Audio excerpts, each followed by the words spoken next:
Make sure you download the Woodward Sports app in the App Store and the Google Play Store today. Take Woodward Sports with you wherever you go and listen live on your phone or mobile device.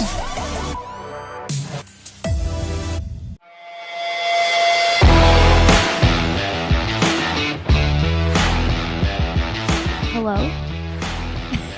Welcome, everyone. You're tuning into the Morning Woodward Show right here on the Woodward Sports Network, featured on the Roar 93.5 FM, 99.1 FM, and 94.7 HD2. Happy Wednesday, you guys. We're halfway through the week. That is something to celebrate. And we have Pistons tonight. Wow.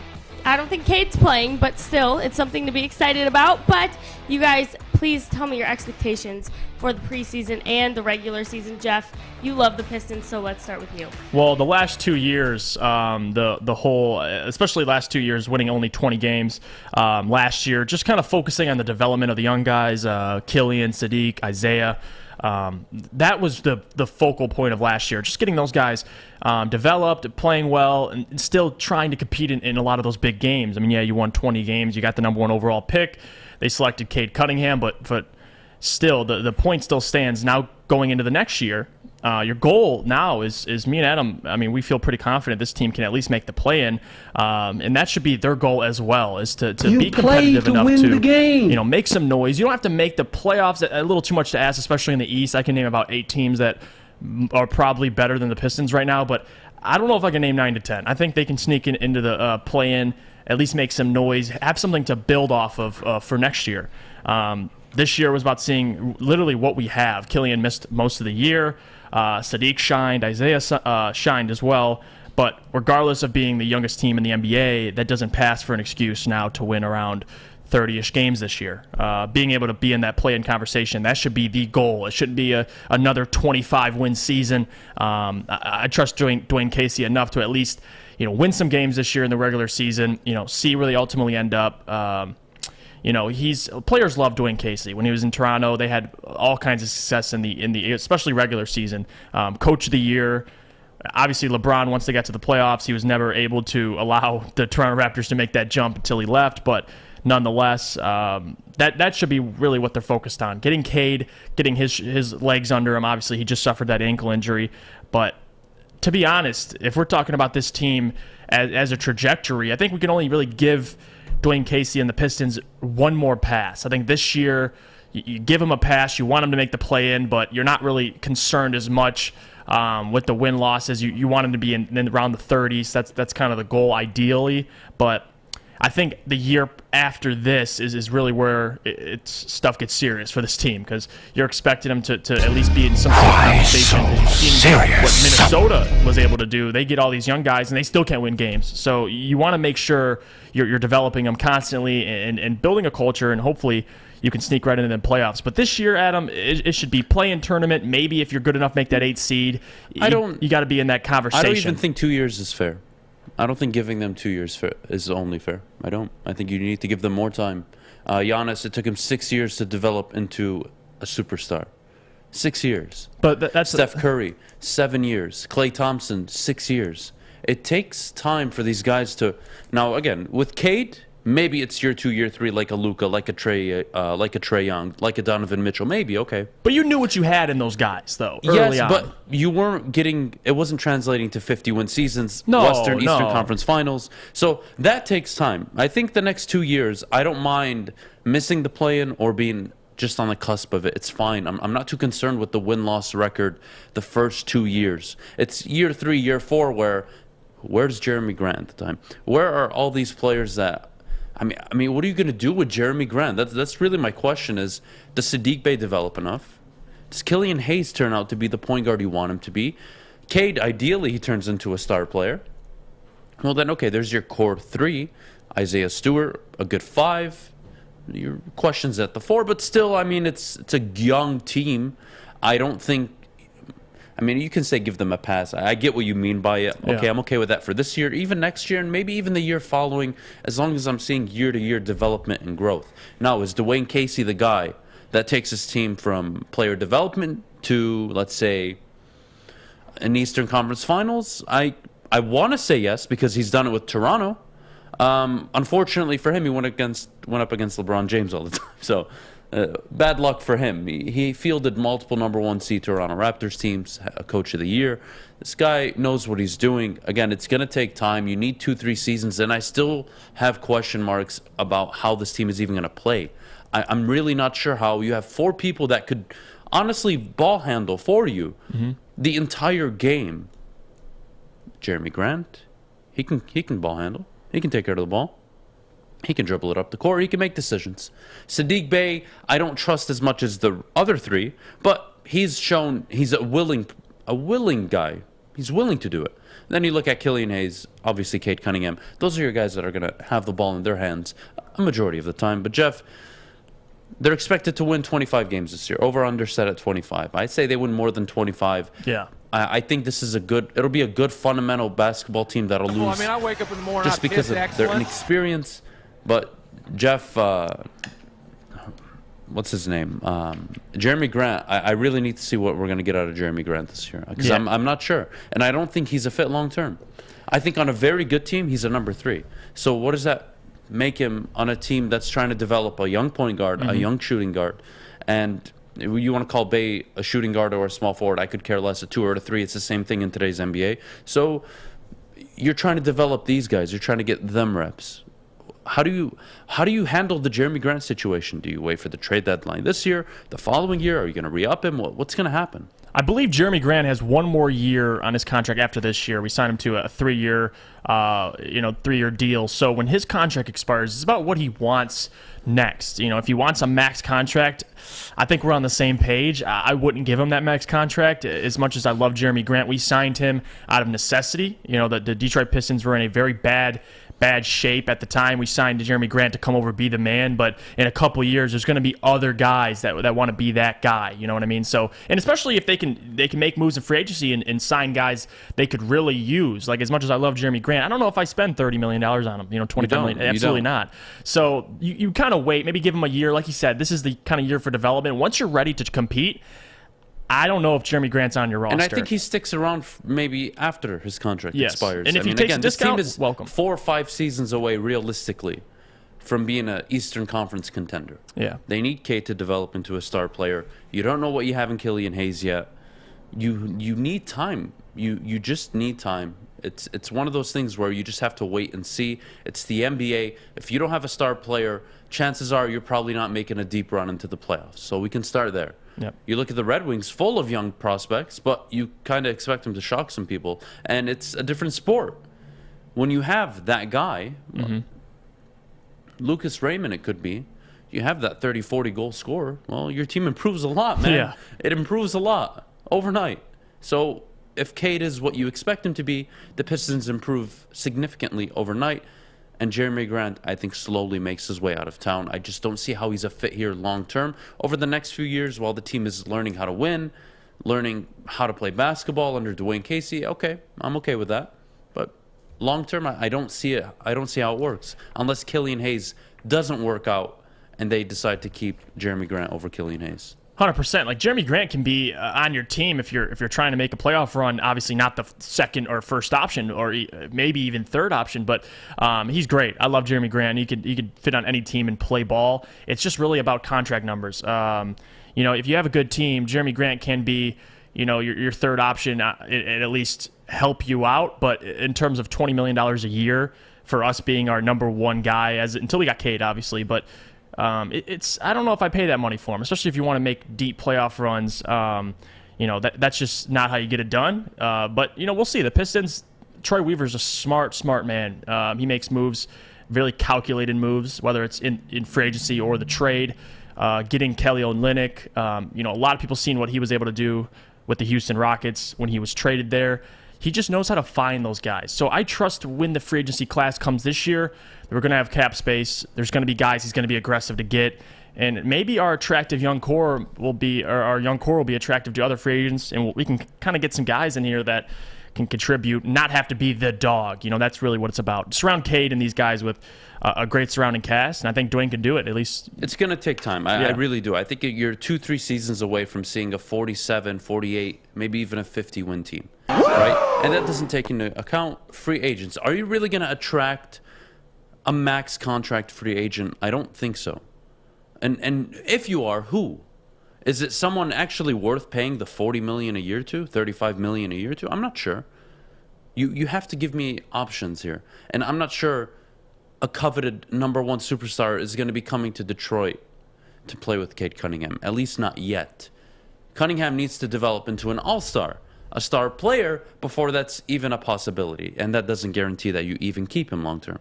So Pistons got a lot of work to do. Excited for the regular season. It's going to be a nice... It's going to be a nice season in the LCA. You've got the Red Wings young, looking really good. I think they're going to surprise a lot of people this year. And then you look at the Pistons. People have their expectations at 25 wins. I think they win more. I think they win more than that. Yeah, they're playing with house money. So you know what that means. They come out and they'll play hard. Yeah, and again, you have the perfect head coach for player development. Yes. Dwayne Casey. There's no arguing that. This guy is notorious for growing young talent. He's one of those old school style fundamental coaches.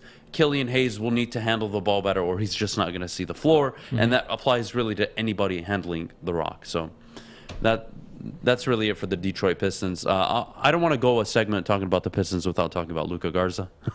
We got it. You have to. What a story that is. Yeah. Falls out of the first round.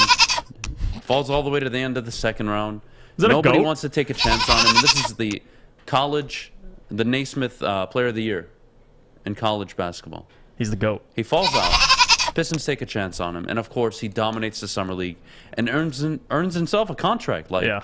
It's a great story, and I think he'll be serviceable year one. You know what I love too is with Luka Garza, guys like Isaiah Stewart as well. They have Ben Wallace coming around, training those guys, helping them work in the post.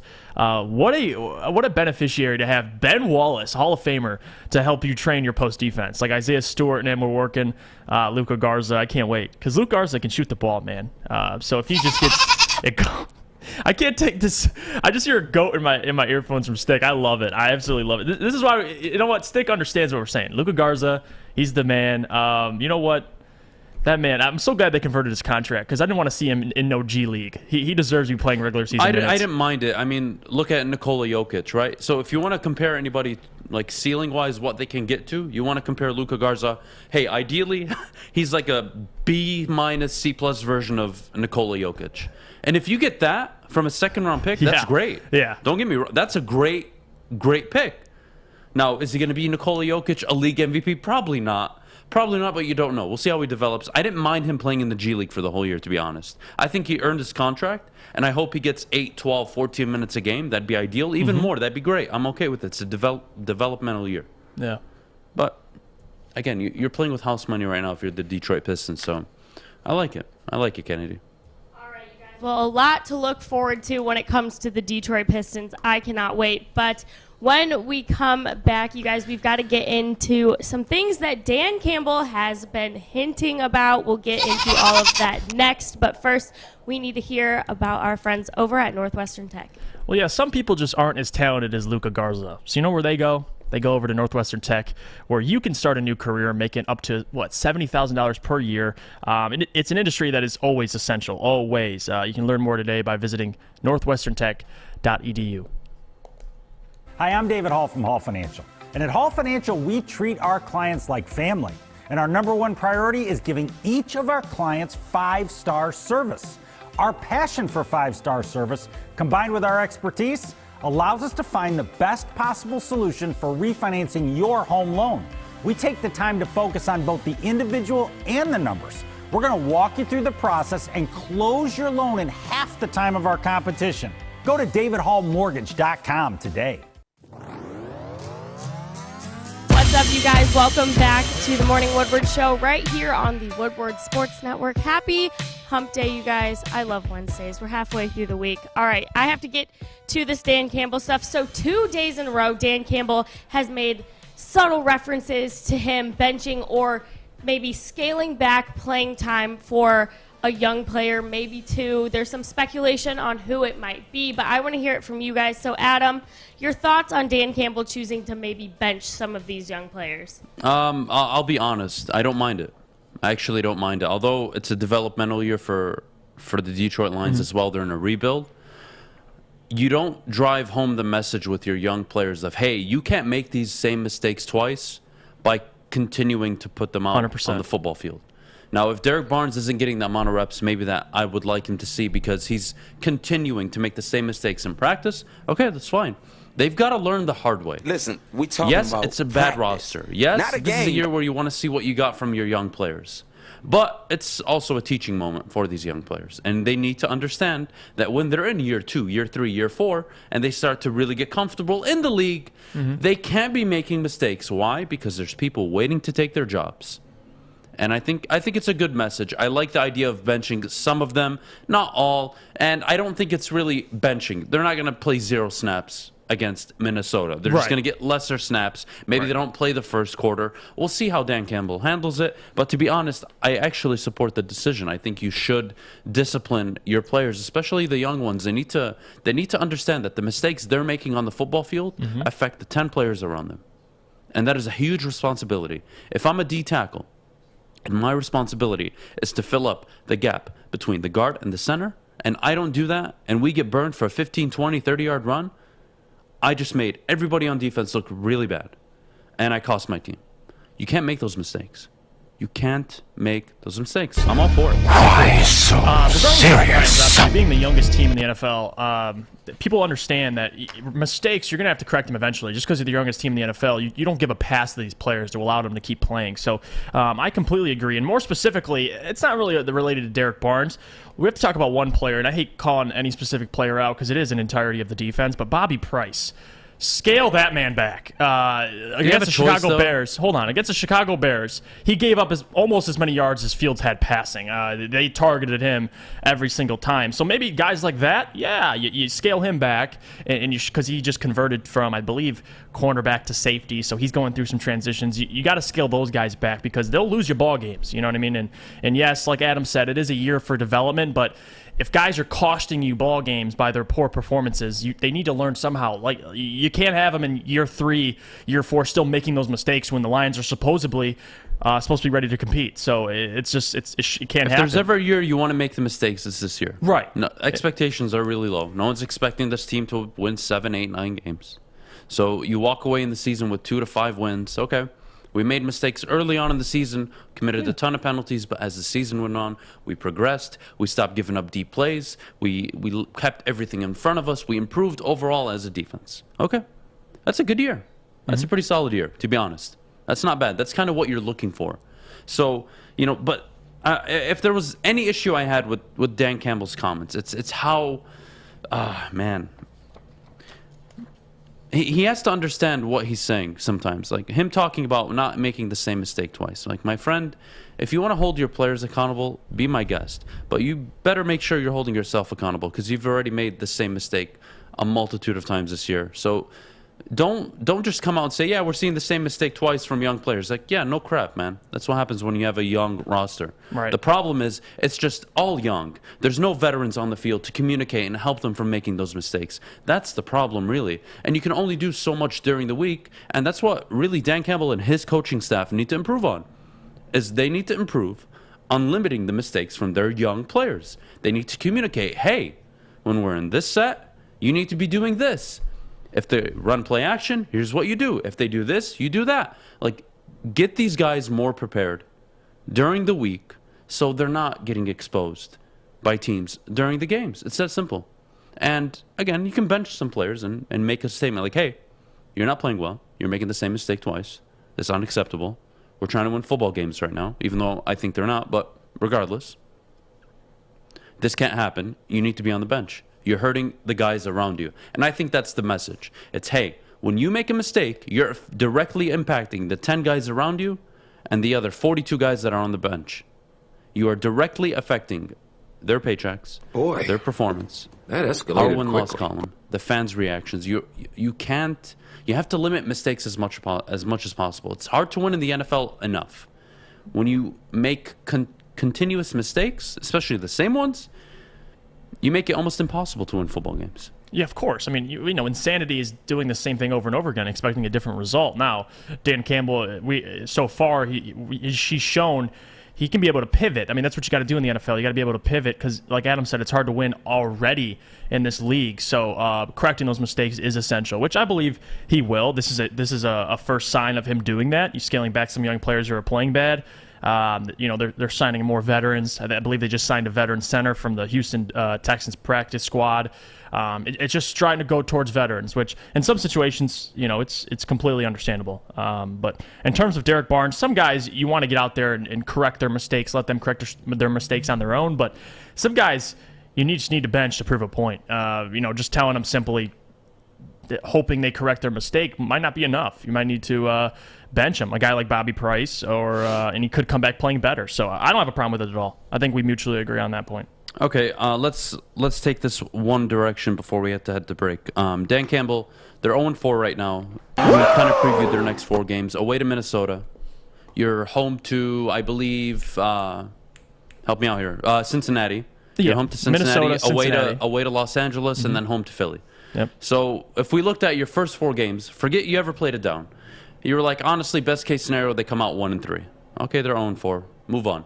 These next 4, you look at away to Minnesota, that's going to be a tough game. Minnesota is one of the better 1-3 teams, and they don't play like a 1-3 football team. So they're going to be at home. This is a game, we said this last week about Chicago. Matt Nagy can't afford to go down 1-3 and a loss to the Detroit Lions under a rookie head coach and a quarterback that is playing with the team for the first time, right? Now you look at Minnesota's case, and you can really preview it throughout the year. It's going to be the same story almost every week. Minnesota can't fall to 1-4 by losing to the Detroit Lions at home. Like, that's going to raise a lot of questions. You don't want to be that team that loses to the Lions when you're sitting there trying to salvage your season. And it's more important for Minnesota, I could argue, than it was for Chicago. Because Minnesota falls to 1-4, they're done in the wild card. There's no chance. Yeah. There's no chance. The entire NFC North has, I believe, a top six difficult schedule. So I'm not sure how this is going to play out for Dan Campbell and these young players. They're going to make mistakes, so you have to understand that. You can't crush the players for making mistakes. You have to hold the coaching staff accountable. Where's my defensive backs coach? Where's my running back coach? My wide receivers coach? You got to hold coaches accountable too. Yes, the players are making mistakes, but let's all keep in mind this is one of, if not the youngest roster outside of Houston and the New York Jets. Yep. So this is going to happen. And let's be real, you have a rookie coaching staff. So they're making mistakes every day too. And yes, it's impacting the result on the field, but did you expect anything else? Now, if you expected 8 to 10 wins, okay, then you're probably pissed off. But this is a reality for this football team. And by next year, I think they win 6, 7, 8 games. I think they take a step in the right direction. But right now, they're void of talent. They're young. And if Dan Campbell wants to bench players, I'm not going to push back on it. Because I think you got to send a message every once in a while, like, hey, like, you have to understand what you're doing is affecting our football team, and you need to be held accountable. Now, if he's being held accountable, but he isn't, well, then you start losing your credibility. You don't want to end up like Urban Meyer. But so far, Dan Campbell has been very consistent in the locker room, so nothing. You either die a hero or you live long enough to see yourself become the villain. We have to break on Dan Campbell. Now, Stick just nailed it perfectly with that quote. I think, more importantly, Dan Campbell with his entire play, we have the same opinion about that.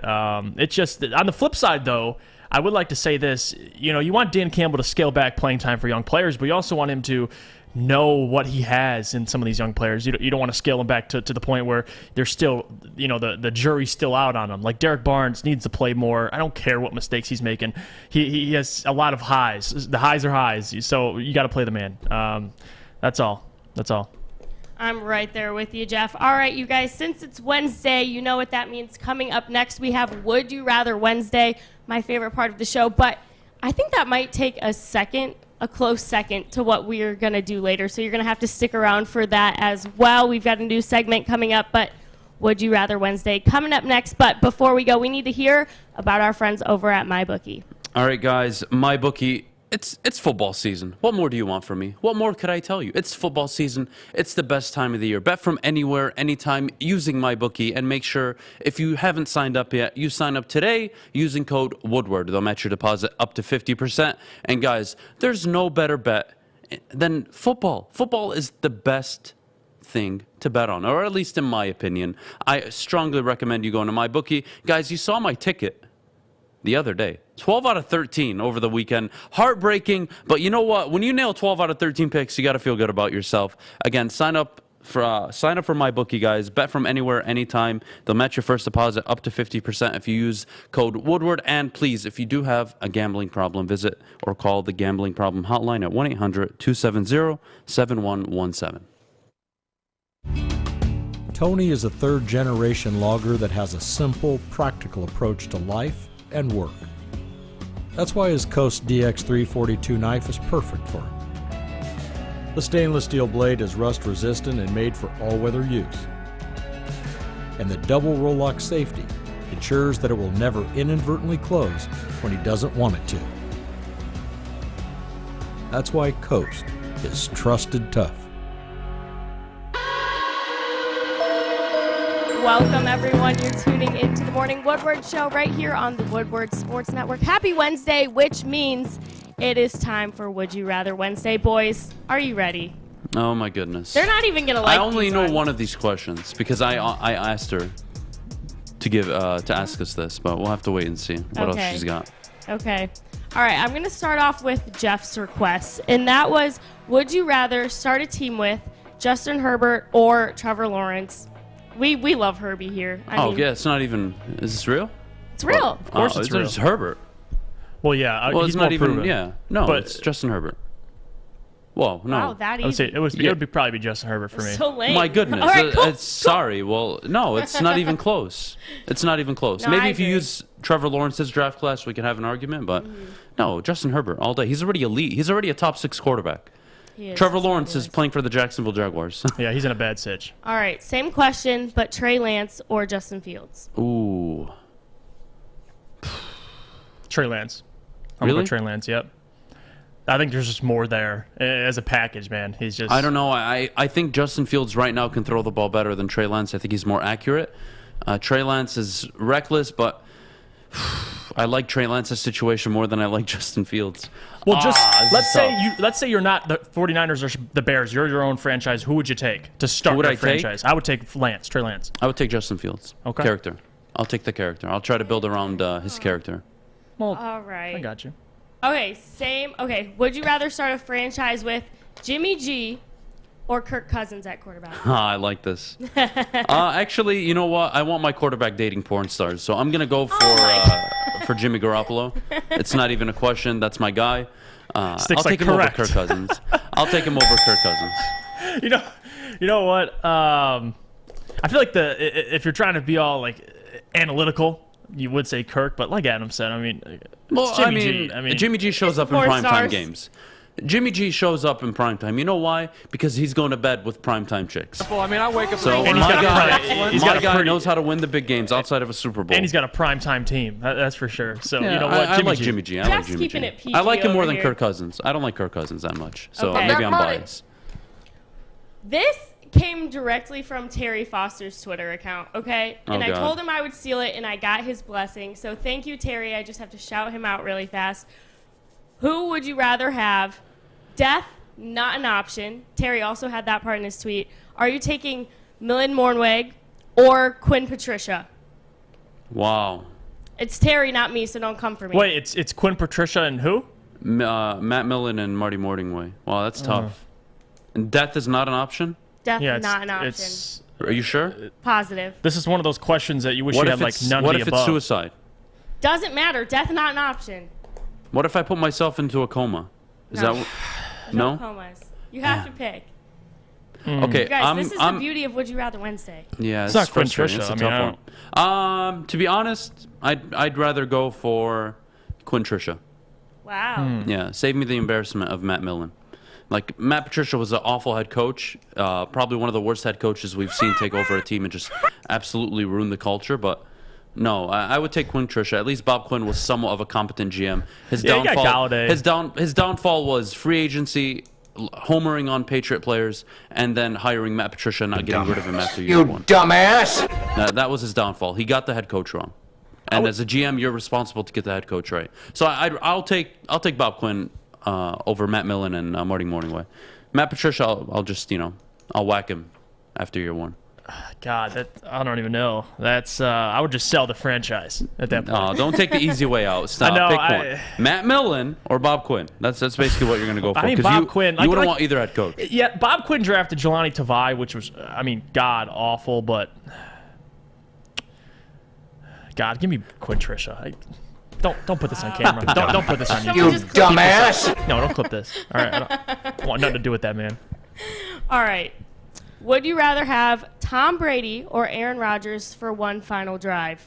Oh, Tom Brady. Tom Brady. 100%. Aaron Rodgers, if I still remember the stat, he's 0-20, 0-24 or 0-34. It's one of the two. Heading into the fourth quarter, down a score. He is Mr. I can't overcome. Yeah. I wouldn't say the impossible, but he doesn't overcome adversity as often as a Tom Brady. So when you're talking about fourth quarter comeback, one last drive, it's about adversity.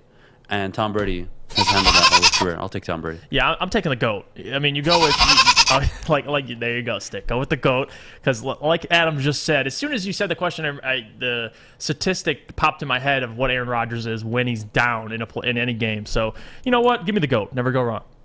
All right, I like it.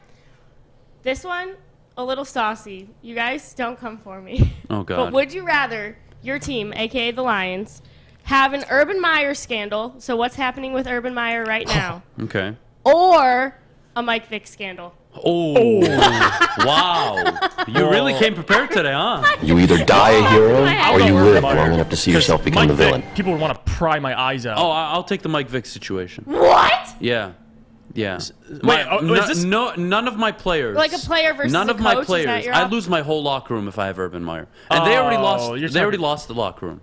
I can replace a head coach. I can't replace 53 freaking NFL players. We're talking about the dogfights. Yeah, I'd rather have my quarterback get into that dogfighting scandal than my head coach sending the team home, trying to get some booty. Come on, man. trying to go for a booty call at a bar late at night. Are you kidding me? That's so embarrassing. The Jaguars honestly should fire Urban Meyer for it. They'll get rid of him midway into the season once they're 0-7, 0-8. They'll part ways. He's gonna go take the USC job, and we're all gonna forget about it. This trial is outrageous. I'd rather have Mike Vick pull off the scandal with my team.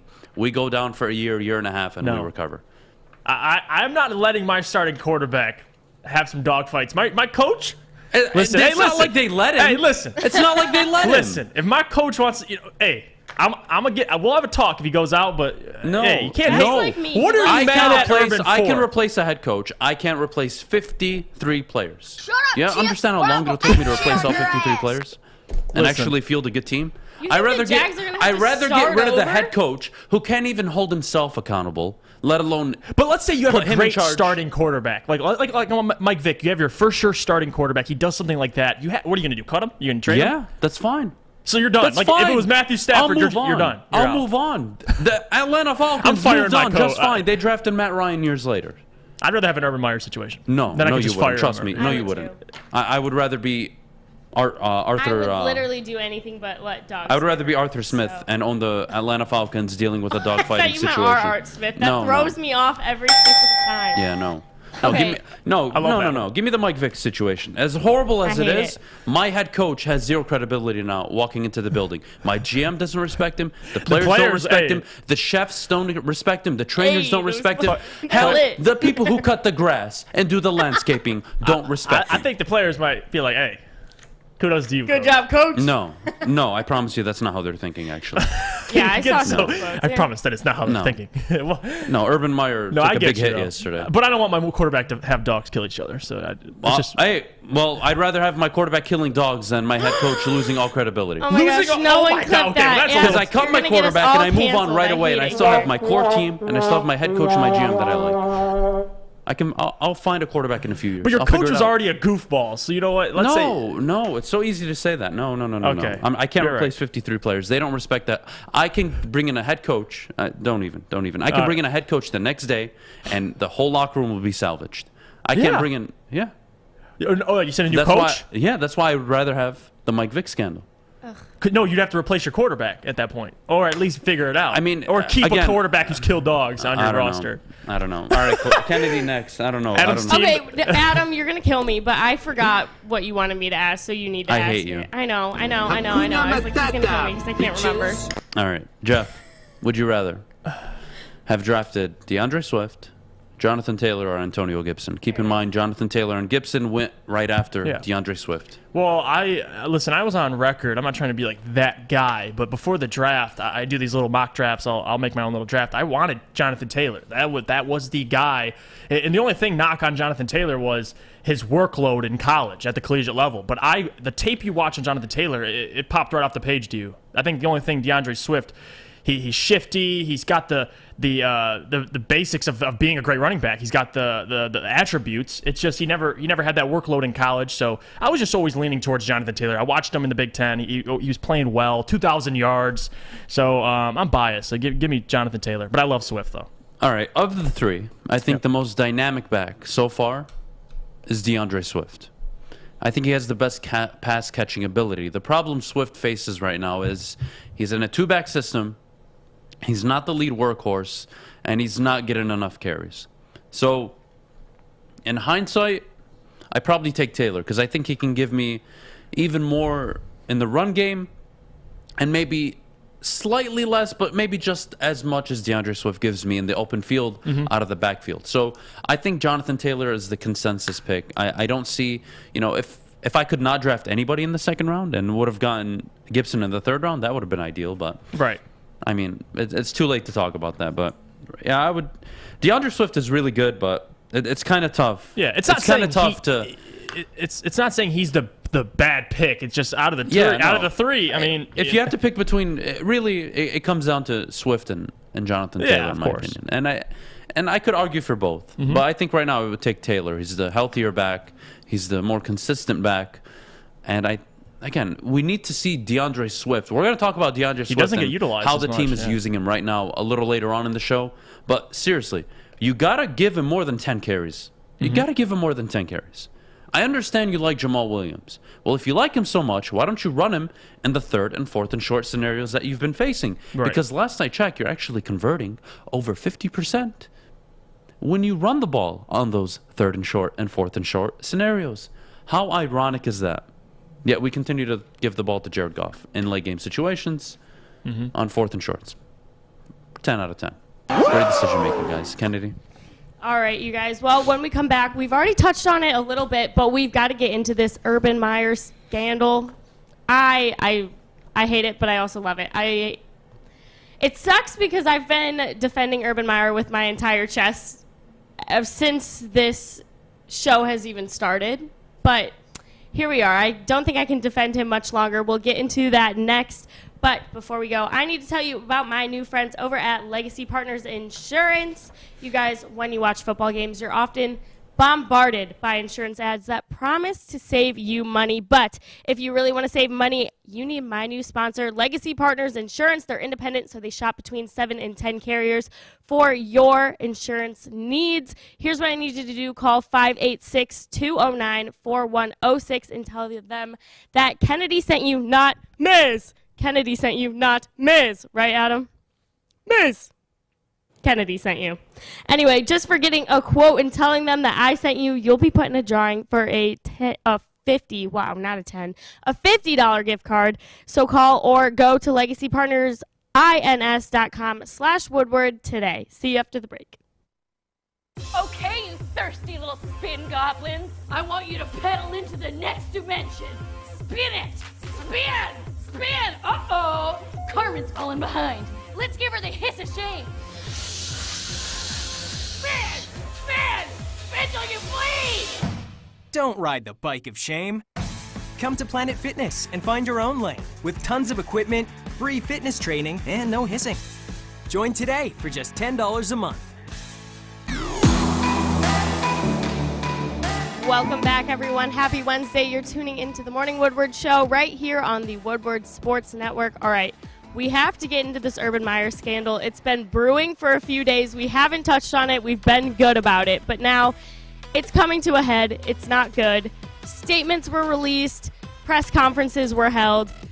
Urban Meyer, we can no longer defend you. When the initial video came out, you guys, what was the initial video? Not the reach around video, but the initial video. What was your reaction? Because I was like, he's doing the little arm move with the bits that are supposed to be covered. He's fine. Right. What did you guys think? I don't know if you've seen the same video I've seen, Adam, but his fingers were getting a little curious in a couple other videos. But anyway, moving on. Listen, Urban Meyer, he made a terrible mistake. I'm not going to get into his family situation. I don't know the man like that. I don't know how his situation is with his family. But in terms of on the football field, listen, do I think he should be fired for going out and messing around at, I think it was his own restaurant he was at, dancing with the women? No. The on the football field stuff is what you should be focused on. Bringing Tim Tebow in, thinking he can make the roster. Having that one racist strength and conditioning coach until he got fired eventually. It's really just being the face of the Jacksonville Jaguars and being in this position. Alex, do you have the picture of Urban Meyer? This is ridiculous. Like this is ultimate hypocrisy. This is Urban Meyer being the biggest hypocritical man on earth, saying, he has his 3 rules. It's like right here, trust issues. This is criteria to examine a struggling team. According to Urban Meyer, look at him with his glasses. He's looking all sharp. Trust issues. All right. Well, trust issues meaning what? Meaning where you're at after games, or that's trust issues. Dysfunctional environment sounds pretty dysfunctional over in Jacksonville. Selfishness. That was completely selfish. Staying after a loss. I understand he's from Ohio, but staying after the loss to go to his restaurant, the team flies back by themselves to Jacksonville. When most coaches in the NFL stay up all night, go to the practice field, go to the facility after a loss, and are in there trying to figure it out. And Urban Meyer decided, you know what? We're 0-4. Let's take my butt over to my restaurant and let's chill out for the night. No, Urban, it's not that easy. It's already we talk about this all the time. It's hard enough to win in the NFL as it is. So you doing things like this and being selfish, it loses your locker room. I don't know. He told a story when he was apologizing that he told Trevor Lawrence before he went to his bachelor's party. He said, listen, man, don't do anything you'd regret, or you don't want to be in those compromising situations. Urban, what are you doing? What are you doing? You can't be. That's hypocrisy right there. Saying that to Trevor Lawrence, who is a man of God, who's never done a dang sin in his life. I swear to God, Trevor Lawrence. And then you go to your own restaurant and you get curious with some ladies. It's absolutely ridiculous. I'm sorry, but this guy needs to get fired. He does. You have zero credibility. Shad Khan came out with the statement for the Jaguars. He needs to earn his credibility and trust back with the team, the players, the organization, etc. He's got to go. If Dan Campbell did this, he's got to go. If any head coach does this, especially when you're 0-4. Oh my God. If Dan did this? You're 0-4 and you're actually sending your team home so you can just have a night out, relax, because, hey, 0-4, life is great. This lady is cute. I like her. I'm going to take a picture with her. I'm going to enjoy my night. Then I'm going to go back to Jacksonville. You idiot. You deserve to get fired and just go take the USC job and get out of the NFL because you don't have the character to be an NFL head coach. You don't have the credibility. And to be honest, you just lost all the trust you could ever have with your players. You already lost it early on. Let me start with hiring Darrell Bevel. That's already sin number 1. The fact that you actually hired him to be your OC when you had the number 1 overall pick and you knew you were taking Trevor Lawrence. Mistake number 1. You mentioned the strength and conditioning coach that they hired. They had to get rid of him, days later? Yeah. It was a catastrophe, actually. And then he brings on Tim Tebow. He continues to make stupid decisions. The man is stupid. If I can call other people stupid, Urban Meyer is not safe from me calling him stupid. Mm-hmm.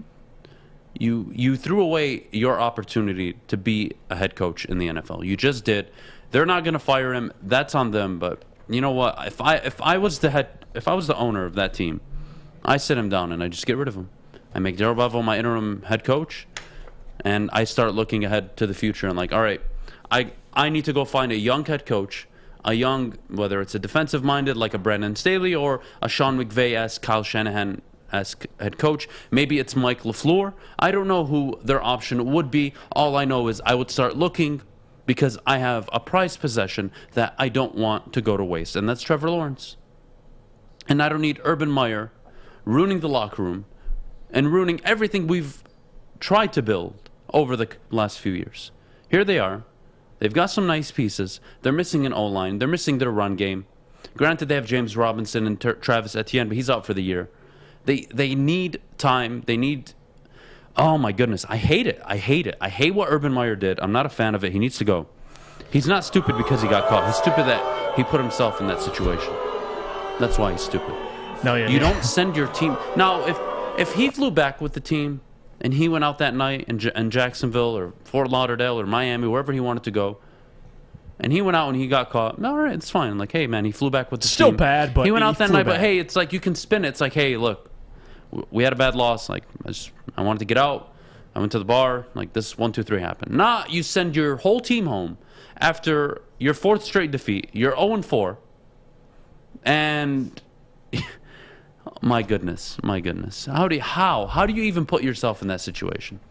Like, you Urban Meyer are on a whole nother level of not only being naive but stupid.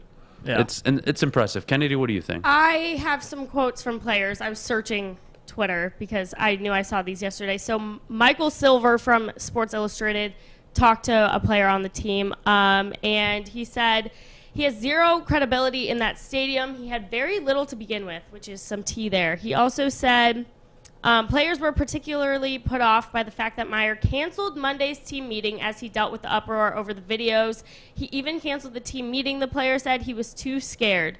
Instead, Meyer only apologized to position groups individually. He portrayed the woman in the videos as a random person who was just there dancing. Basically, and then it says his audience was highly skeptical.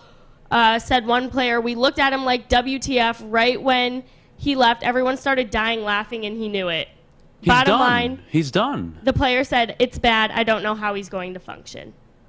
And you know what's even worse? When your owner, Shad Khan, says, yeah, I've addressed these things with Urban, and I'm expecting he meets my expectations. Like, he's fired.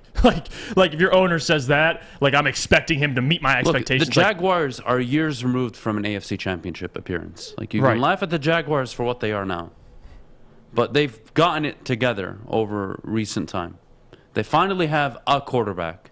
And I'm sorry, I'm not wasting my time with the head coach who can't hold himself accountable. If you can't hold yourself accountable, how can I expect you to hold players that I'm paying millions and millions of dollars for? How can you hold them accountable? How are they going to take you seriously on the coaching, on the practice field? Because now you got dirt. How are they going to take you seriously in the film room? They're not. If you try to discipline them, they'll laugh in your face. You're done. You're done as a head coach in the NFL, Urban. You need to take a year off. You need to go take the USC job after they fire the next head coach, or you just go take it now. I don't know. But it's not in the NFL, bud. It's not. It's not in the NFL. You got to move on. You messed up big time. That's a big character hit. You're not going to recover. And the only way he could overcome this, if he was a winning head coach in the NFL. He's not. If Dan Campbell tried this, he'd be gone, in my opinion. If who am I thinking of? My goodness. What team? I'm talking previously, like Freddie Kitchens. Any of like these, Cliff Hugh Kingsbury Jackson. before he won this season. Even Cliff Kingsbury last year, if he got caught out during a scandal after they had a great start and then they collapsed, he would be gone. Like, I mean, we say this, but like when we hired Patricia, he was going through a rape allegation. So, like, are we sure? The people in the NFL get away with insane they do. things. Well, that's not the point I'm making. It's that's realistic, though. Well, how big of a case this specifically is with video? They have the video. He had to apologize publicly. Even with Deshaun Watson. Even Deshaun's another one. You don't know anything. We don't, actually. Yeah. None of us actually know what's going on.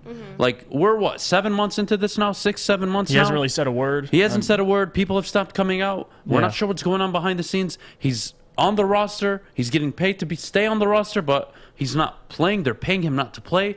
Like, things don't add up right now. And as much as, like, where there's smoke, there's fire, which I totally agree with, something isn't adding up. Yeah. So I can't judge someone on speculation yet. When it comes out that Deshaun Watson is guilty or not guilty, we'll talk about it. When it comes out that Matt Patricia was guilty or not guilty, we'll talk about it. But anything that's not concrete, I can't work on. This is concrete.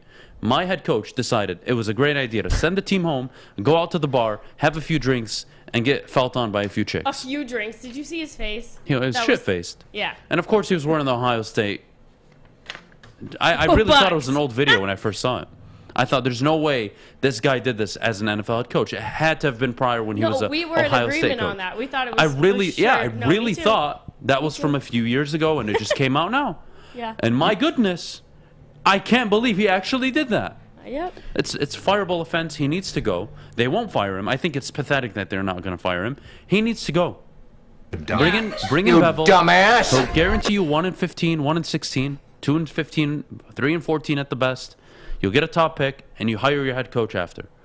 You have pieces on the roster. You have a good receiving core. You have a young running back core. Your offensive line needs work. Your defense needs help. Like, go address it. Build your team. Move on from Urban Meyer. He's not going to work. He just isn't going to work. No. It's frustrating to me how after in his press conference when he apologized, he said, listen, I was just in a compromising position, and I should have left when I did. I decided to stay on the dance floor. They wanted me to go to the dance floor. I'm like, how old is he? 60 years old. You've been coaching for multiple decades. Ohio State. Now trying your first stint in the NFL. You're 0-4. I just can't think of a situation where that's a good decision. And I'm significantly less younger than him, and I still can't process how that's a good decision. Being pretty much the face of the Jaguars. I mean, Trevor Lawrence, you can argue is, but it really is Urban Meyer when he essentially was hired there to change that culture. So it makes zero sense, man. It's a bonehead mistake. Yeah. Bonehead mistake by Urban. It wasn't infidelity. The guy's an idiot. I don't give a shit about his family situation. I don't. Yeah. I really don't. That's his problem. Him and his family can figure it out. They can figure it out. That's not on me. Right. But what is on me, if I'm responsible for the Jacksonville Jaguars, is my head coach sent the entire team home after they lost on Thursday night and decided it was a great idea to go to a bar. And, of course, he's fooling around. It's his business. I could care less, but it does affect my business. My players don't respect him. He's not credible in the locker room. He's not credible with the local media. He's not credible with my training staff, with my cooking staff, my cleaning, anybody in the building. He has zero respect from. You don't overcome that. Nobody overcomes that. That's like quitting your job and coming back 2-3 days later and expecting everything to be normal again. That's not how it works. You lost your credibility. Move on. Move on from Urban Meyer. Stop trying to justify the decision. The guy made a big mistake, yes. If you want to fire him at the end of the year, I could care less, but you got to move on. The guy lost all credibility. No free agents are coming to play for him. Who is he? How do you actually expect him in the offseason to interview potential prospects and ask them difficult questions? How is he going to look them in the face and say, hey, do you do this, do you do that? And like, bro, what are you talking to me about this stuff? You do the same stuff. Players aren't going to take him seriously. It's done. Urban Meyer's done. He can get away with it in college. Can't get away with it in the NFL. Yeah, call up Carolina and see what Joe Brady's doing. That should be your next look. That should be your next option for the Jacksonville Jaguars, not Urban Meyer. Well, I'm seeing on Twitter that I think about 30 minutes ago, or this is when the press got a hold of it, he did hold an all-team conference finally. He's not just doing position meetings. He has now addressed the full team. So there's no reaction on how that has gone over yet, but I'm going to assume it's like the positions meetings where they're probably laughing when he leaves, because I think that's how I would probably react. All right, you guys, when we come back, as promised, we're going to talk about Deandre Swift and if the Lions are holding him back, all of that and more when we come back. But first, since we're going to be talking about the Lions, I want to tell you where you can pregame the Lions versus Vikings game. Come join Woodward Sports live for the Lions pregame at O'Toole's in Royal Oak from 11 a.m. to 1 p.m. with Ryan Armani, Maz, Jade from Riff, and myself. We will host it, and it will be on Woodward Sports and 101.1 The Riff. You guys, make sure you come out to these pregames. They are so much fun, and I can even interview you on the Jose Cuervo couch. So come hang out with us. It's a bunch of fun. All right, that's enough from me. Now we need to hear about our friends over at Papa Romano's. Jeff. Yeah, you know what Urban Meyer should have been doing instead of going out? Should have been checking out Papa Romano's Pizza, because they have this new pizza, only $16.99. They got pepperoni, ham, Italian sausage, ground beef, bacon, and topped with blended fresh cheeses. Papa Romano's has a pizza that's Pleased to meet you. See what I did there? Pleased to meet you. It's the Meats of Pizza. Check it out. PapaRomanos.com. Order online now. Fellas, football season is here. It's time to make your grooming experience easy like Sunday morning. Get to Lady Jane's Haircuts for Men. Walk in, relax, watch your favorite team play, and before you know it, your hair will be game ready. Get to Lady Jane's, open 10 to 8, 7 days a week. Walk in anytime. It's wicked awesome. Make sure you download the Woodward Sports app in the App Store and the Google Play Store today. Take Woodward Sports with you wherever you go and listen live on your phone or mobile device.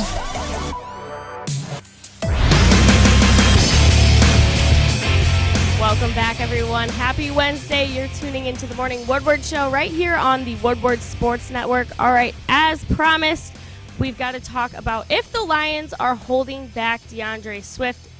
In, I think, all of our opinions, he's not getting enough carries. But you guys, explain this backfield and the duo and just the offense in general and what you're thinking when it comes to Deandre Swift. Jeff, let's start with you.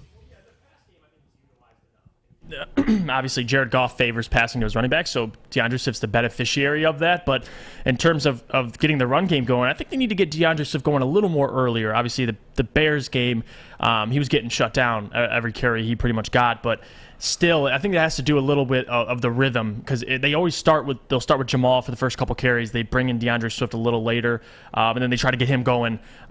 This isn't a Jonathan Taylor. We talked about Jonathan Taylor. This isn't a Nyheim Hines Jonathan Taylor. This isn't a split backfield where Jonathan's like getting 70% of the touches, and then you have Nyheim Hines maybe in the receiving end getting a little bit of the rushing. No, it's 50-50 pretty much. They split down the middle, and I think as soon as the Lions signed Jamal Williams, I, in my head, thought that, well, you know, our opinion of DeAndre Swift going off for 1,200 yards, being that all-purpose yards, dominating everything, it goes away a little bit. You got Jamal Williams who's going to take up some of that space, but it's not about what Lions fans want with DeAndre Swift. It's can DeAndre Swift handle the workload? Because we've seen coming out of college, he had the least amount of workload out of all the running backs at the collegiate level. And he's already suffered more soft tissue injuries than Jonathan Taylor, who had the most workload coming out of college.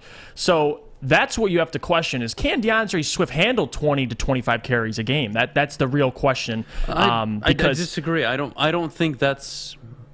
or at least that's not where I'm going to go with it. I don't think you have to give Swift 20, 25 carries. I think 12 to 15 is more than enough. Well, he's getting it now. No, he's not. Well, 11 the first game, 8 the second game, 14 the third game, and 8 the second game. That's averaging around 10. Not even. You're barely at, well, let's say 9.5, 10. That's fine. But 10, that's nothing. That's nothing.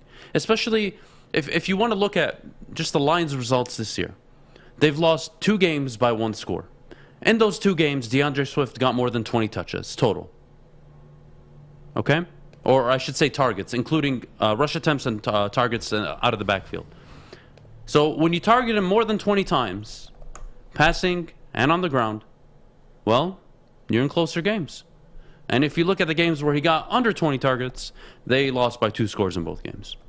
And it wasn't pretty for a majority of those quarters. So you got to use DeAndre Swift more. You got to get him early.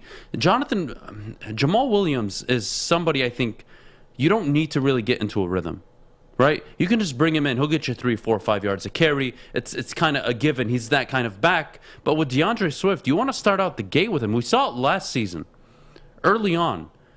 Probably, week 4, I believe it was against Jacksonville. They came out with DeAndre Swift, and he went off against Jacksonville, over 100 yards. They started off early in the first quarter, gave him a ton of carries, and he really got into the game and made some big plays. I mean, I wake up in the morning, and of course, injuries held him back, and he's, all right, well, what are we getting from him now? Now we have Jamal Williams. We really like our backfield. Listen, you don't want to target your running back 11 times, 5, 7, and 6 out of the backfield. I mean, that's kind of not how you want to structure your game plan, or at least that's not what I'm thinking. You don't want to target him only through the air. You want to give him an appropriate amount of time. You can't only give him 2 carries in the second half against Chicago. You just can't. These guys are not going to find their rhythm, and it shows. I think 22 total touches, or targets, I should say. Let's just say targets. Include rush attempts and targets through the air. I think 22 to 25 is reasonable per game, given the talent you have right now at the wide receiver position. I think they need to be using DeAndre Swift much, much more, Jeff. Yeah, obviously this year I'm not going to say 15 to 18 carries, whatever you want to say. Touches, I agree with you, 20 to 25. It makes perfect sense. Throw them out, give him around 6 targets out the backfield. But with Jamal Williams, asking him to run 16 to 20 attempts is unlikely. Obviously, Jamal Williams is so dynamic, especially when you give him the ball. Like you said, he doesn't really need to warm up. He's just a workhorse, man. You give him the ball, he gets you 4 or 5 yards like that. So my argument, though, is I've always seen Deandre Swift as a high ceiling guy. I believe he has a high ceiling than what we're allowing him to reach, and I just don't believe he'll reach that ceiling with a Jamal Williams in the backfield. Even though it's great to have a 1-2 punch, it depends what you want. We can have a successful backfield and have 2 guys. It's perfectly fine. But in fans' eyes, if you want DeAndre Swift to... Who's more explosive, Jamal Williams or Swift. DeAndre Swift? Swift. Yeah, of course. So when you have a guy that's explosive, you want to give him the ball as much as you can. Why? Because it's any given play, he can make something happen. You saw the screen go for a touchdown, I believe, week 1 against San Francisco, correct? The 54-yard touchdown screen from DeAndre Swift. You saw that. He has that big play, home run ability, something that really none of your players on your team outside of an injured Tyrell Williams can offer you. Mm-hmm. So you want to put him in a position where he can make plays in open space. Now, I think they should run him more, but at the same time, I also am of the belief that you don't need a dynamic 1A running back. You don't. You don't need a Dalvin Cook. You don't need a Christian McCaffrey, an Alvin Kamara. You don't need that to win big games. You don't need that to win consistently. You don't need that to go to a Super Bowl. Yes. You just need to be able to run situational. I think the Lions, they don't give themselves enough credit. They can run situationally. They just really need to dig down, and it's tough to do that. I said it before the year. It's going to be really hard to run the ball the way everybody expected them to when you're down 10, 14, 21 points, right, which they will be throughout the year. It's just a matter of fact. So they'll probably be an efficient run team, but they won't be able to run the ball as much because they won't be playing with a lead as much throughout the year. So that could be a factor in DeAndre Swift not getting as many touches as I'd like as well. But what I will say is backs are replaceable. They are replaceable. You can win in the league without having a dynamic 1A back. I think the Lions have 2 B backs, with Swift potentially being an A- back. Yeah, I think that's Swift can be an A back. I believe it. I just think they won't. He's not going to reach that potential because they have other guys that are coming in. Like you said, they're going to have 2-man. But I truly believe if you got rid of Jamal Williams, DeAndre Swift could be the guy. Well, you bring in another guy. If you're a fantasy owner, you'd love him. But again, does it translate to wins? Not necessarily. But just take it this way. Get DeAndre Swift more involved and see how it translates and how it helps the offense. You've seen it against San Francisco, and you've seen it against Baltimore pay off. You haven't seen it against Green Bay, and you haven't seen it against Chicago, where he's been limited to under 20 targets. And again, my definition of targets right now for the running back is targets through the air and the amount of carries they get. Swift twice in the season has had more than 20 of those opportunities. They've lost by 1 score in both of those games. Maybe get the ball to DeAndre Swift more. I really think it's a necessity. I think he offers something to this football team that maybe not many other players offer. Even Jamal Williams, he's a good, 3rd and short back, 2nd and median. Okay, I like it, but you don't want to be too predictable. Start using DeAndre Swift more. I don't see an issue with that, Jeff. That's why, especially with DeAndre Swift, you want to keep him healthy. Jamal Williams, he's so talented in terms of he takes so much of the workload off DeAndre Swift's shoulders. He comes in, he gets you 4 yards a clip. You saw him versus the Bears. DeAndre Swift couldn't get anything going. Jamal comes in, takes care of business. So you need a guy like that on your team. You can't just rely strictly on DeAndre Swift. But there is a lot of potential with DeAndre Swift, man. He honestly might be one of our best. He's also our best. You got Quintez, but one of the best wide receivers we have as well at the running back position. He's just so dynamic in both the passing game and with his rushing attack. So I think we mutually agree. He needs to get more touches and more opportunities, but it's just how the game goes. Sometimes I get it because if you watch the Bears game, it's not like they weren't giving him, especially in the first half, rather. They started with Jamal Williams, but Jamal was getting about 5 yards a clip in that game. So I can't be mad they didn't go to DeAndre Swift as much because they were down. They had to pass the ball later in the game. But like you said, in other games, you want to get him going earlier. Before you go down a big lead, you want to get him going. You want to give him an opportunity to hit a big play for you so you can get up early on the board, and then you can start really implementing your heavy run packages. Yep. You won't be able to do that when you're down 7, 10, 14 points. It's just very difficult. It's very difficult. So we got to head to break. When we come back, Kennedy, we got to talk about potential quarterback prospects in this upcoming draft, don't we? We've got a few quarterback topics coming up, you guys, so stick around for that. But since we were talking Lions, you know the party can't end at the pregame. You got a during game and post-game as well. So our post-game show happens every Sunday at Brass Rail. You guys can go hang out with Stick. It happens every game at the 2-minute warning. It's a watch party and after party for every single Lions game. Like I said, there's going to be DJs, drinks, and a Woodward Sports VIP area where there's drinks and food. It is so much fun. So make sure you go to Brass Rail at every single Lions game, and you can go hang out with Stick. How much fun is that? All right. Now that I'm done with that, we need to hear about our friends over at Guardian Alarm. Yeah, listen, we talk about defense all the time and how important it is. Well, Guardian Alarm is aware of that. They got a good defense on and off the field, help you feel secure. Guardian Alarm has state-of-the-art technology that helps you feel safe, all with 24/7 local monitoring. Guardian Alarm has convenient features that let you check in on your home, control lights and temperatures. You can detect smoke or carbon monoxide. You know, you're chilling at home. You can feel safe. You don't have to feel like Adam's going to come in and break in your house and scare the living crap out of you. You got Guardian Alarm. You know, call 800-STAY-OUT today. That is 800-STAY-OUT, and Guardian Alarm has been trusted for over 90 years at keeping families safe. I'm looking to bring on another HVAC tech right now. We are recruiting 5 to 10 techs a month. We're looking to grow and expand. Every new tech we hire is from Northwestern Tech. The hands-on training is fantastic. They're always my first call. We love hiring Northwestern Tech grads. They come out trained and ready to work. Our program is only 10 and a half months, and our next classes are starting soon. So why wait? I'm looking to hire a graduate of Northwestern Tech. Northwestern Tech. Northwestern Tech. Northwestern Tech. Welcome back, everyone. You're tuning into Woodward Sports, featured on the Roar 93.5 FM, 99.1 FM, and 94.7 HD2. Happy Wednesday. You guys, we've got to get into these potential 2021 QB prospects. I don't know if there's anyone I'm necessarily over the moon, screaming, and so excited about, but I want to know what you guys think. So kind of preview and discuss for me these QBs. Who do you think is going to be at the top of the draft board? And is this the year for the Lions to draft a QB? Jeff, you're shaking your head. Well, What's in your head? The first, I believe in this draft, the first 8 to 10 picks will be defensive players or offensive players, I'm sorry, but not quarterbacks.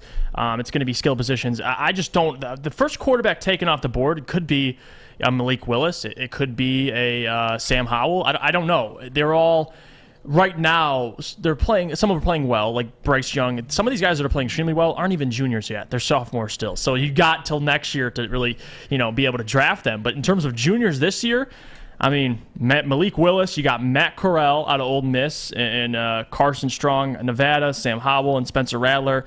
I mean, there's I'll pass on Rattler. Here, let's play a game. How about I read names off, okay. and you give me a yay or nay, all right? Okay. So now, Malik, but I'm going to give you my reason to it. Okay, I'm just that's going to fine. say yes or no. So Malik Willis. No. Why? For the Lions, no. Not in the first round. Oh, of course not. Second round, I'm willing to take a gamble on him. Yes, absolutely. Okay. Matt Corral. No. No. No, I don't think his game translates to the NFL. Okay. I like to see the stick out. I love the sound effects. Number 3, Carson Strong out of Nevada. No. No, absolutely not. Wait.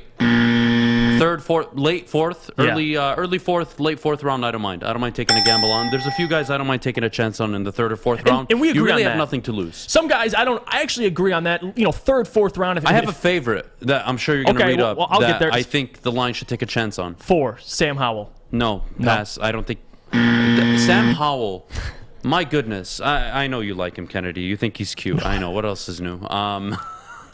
Listen, Sam Howell, I'm not a fan of.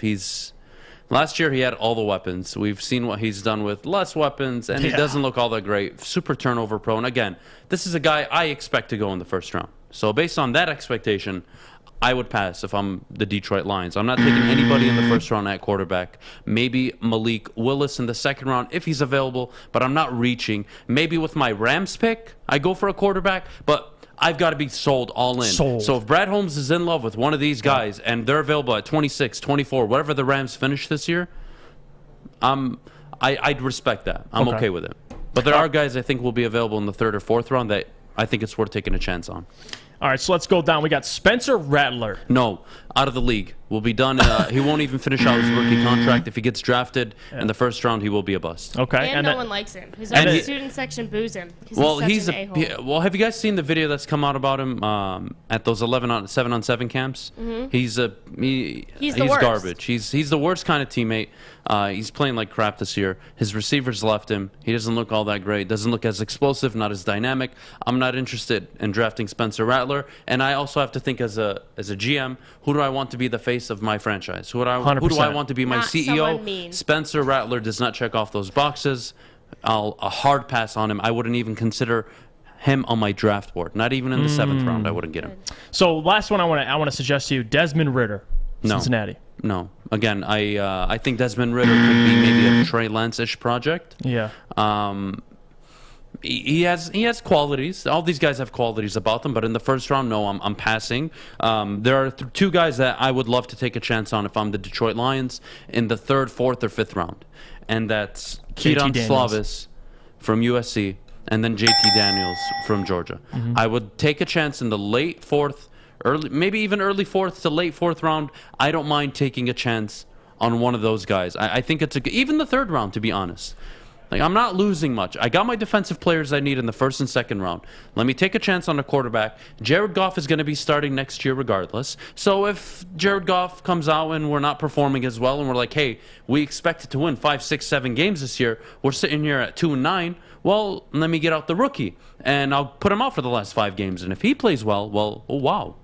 Like, I may have something. Maybe I don't have to draft a quarterback in the upcoming draft. So I think if you're the Lions, you take a chance on the quarterback in the 3rd or 4th round. And again, if Brad Holmes is in love, completely sold on a quarterback, he can take one in the 1st round. I wouldn't. I'm not sold on any of them yet. I could change my mind before the draft, but as of right now, there's no quarterback I'm taking in the top 5, which is what we expect the Lions to pick in this year. Now, the Rams pick, could you make that decision? Sure. But you're missing so much depth on the defensive side of the ball. I really don't think it's the right move. Take a chance on Slovis or JT Daniels in the later rounds. I like that more. Yeah, it's actually funny you say.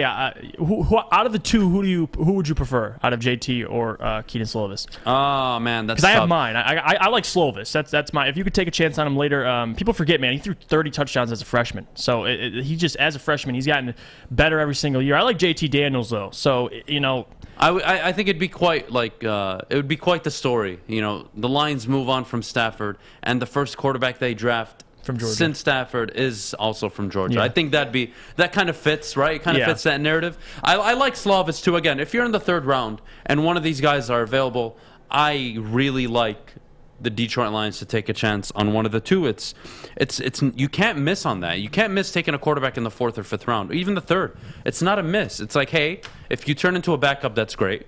And if you become our starting quarterback, holy crap, that's amazing. Dak Prescott was a 3rd round pick. Russell Wilson was a 3rd round pick. Like, you can do it. You can do it. Don't overcommit. And with Malik Willis, and if I'm saying his name correctly, I believe I am, right? Malik Willis? Yes. Okay. Yep, Malik Willis. When you look at him, you think Lamar Jackson, okay? Now, let's remember Lamar Jackson is the fastest human on a football field right now. It is unbelievable. So before, again, Russell Wilson gave guys like Baker Mayfield, Kyler Murray, these guys an opportunity to play in the NFL. I'm sure that Lamar Jackson effect will happen. But with caution, when you draft a Malik Willis, you have to build your team fundamentally around Malik Willis. Through the trenches and in the backfield. You need 3-4 running backs, essentially, to complement him. And you need it's tough. You need to have the tight end. So if you're the Lions, it's like, oh, well, we can do that. We got TJ Hawkinson. We got 2 backs right now. Justin Jefferson on the bench. And then we have a good offensive line. So it kind of makes sense for Detroit. But me personally, right now, I'm not comfortable making that call in the 1st round. If he's available late 2nd, early 3rd, late 3rd, which I doubt he is based on his projection right now, then okay, take a chance. I don't mind taking the chance on the guy in the 3rd, 4th round. But if you want to do it in the 1st round, you better hit. And people want to complain about Okuda. He's not a bust, Adam. He's not a bust. You took him number 3 overall. To play 10 games. I didn't take him number 3 overall. He's played 10 games of a possible 33 in his first 2 years. Adam, he's injured. Well, I know. Injuries kind of play a part in you being available and growing. So yes, if you're injured, you can be a bust for a multitude of reasons. For your play, for your unavailability, it could be a multitude of reasons. For your character, your off-the-field issues. It doesn't have to be just on performance. Jeff Okudah could still turn out to be a good corner, but you took him at number 3. When you take a corner at number 3, that means he needs to be an all-pro corner. I don't care if he's a plug-and-play guy, I don't care. When you take him at number 3, you're telling me he needs to make 6 to 7 Pro Bowls and he needs to be an all-pro corner. It does not look like that for Jeff Okudah right now. Maybe he makes a Pro Bowl, maybe 2, but it's done. You're not getting all-pro Hall of Fame numbers from Jeff Okudah. It's done. Right. So be very careful. And if you just want to look at the last 2 drafts prior to this one, the 2021 draft, you had Burrow, Chase Young, Okudah. I can put a check mark on Burrow. I can put a check mark on Chase Young. Even after Okudah, you can put a check mark. I don't want to talk about it. Yeah. And then you put an X on Okudah. And you go to the year prior. Kyler Murray, check. Joey Bosa, check. Mm-hmm. And who else? My best friend, Quinnen Williams, check. 7.5 sacks last year in his second year in the league. And then this year he already has 4.5, I believe. He is turning into one of a very good, solid interior lineman. They are who we thought. Now, whether or not he's Hall of Fame potential, at least he's producing, at least he's available. So he's not a bust for the Jets. Okudah's a bust because he's not available. Right. 10 out of 33 games. Hurt himself in the combine. The Fords forced and put Quinn and Patricia on the spot and said, we expect wins this year. And instead of thinking ahead in the future of what life could look like without Stafford, they decided to go for a corner and try to fix their team, which was the totally wrong decision. No hindsight needed. All right, move on. That's why he's a bust, guys. So if you want to take a Malik Willis at number 3, oh my God, he damn well better play for your team for the next 10 to 14 years and be a franchise quarterback. Because if he's nothing than that, or any of these quarterbacks, it's a bust. So be very careful here. Go for your defensive players in the first, second round, and try to get a quarterback, a JT Daniels, a Slavis. And I hope they fall off the map throughout the college football year. I hope their team struggles. Because I would love for them to fall in the draft for us. And then you draft him. I like the idea of taking a quarterback in the 3rd and 4th round. This year, I'm not comfortable taking a quarterback number 1, 2, 3, 4, even 5 overall. Yeah, I agree with you. And if I have the number 1 overall pick and somebody wants a quarterback, my God, take that pick, bro, and run. Give me 3, 4 picks, and I'm out. I'm good. My goodness, my roster is going to get even better overnight because I have Brad Holmes selecting those players. And I give him more draft capital. It's the same argument I use with Taylor Decker. I'm getting more draft capital. By the time Taylor Decker's contract expires, you may 2-3 players you got. You may be competing for the division. Yeah. You may. You don't even know. You're 2-3 years out. He'll be done by then. You're not re-upping him. You're going to move Penei Sewell back. What are you doing? Why are you wasting your time? Now, the cap hit, I understand, is a problem. But you're not going for coveted free agents right now. Your roster, 80-90% of it will be 1, 2, 3-year pros who are still on their rookie contracts. So you can afford to have dead cap space.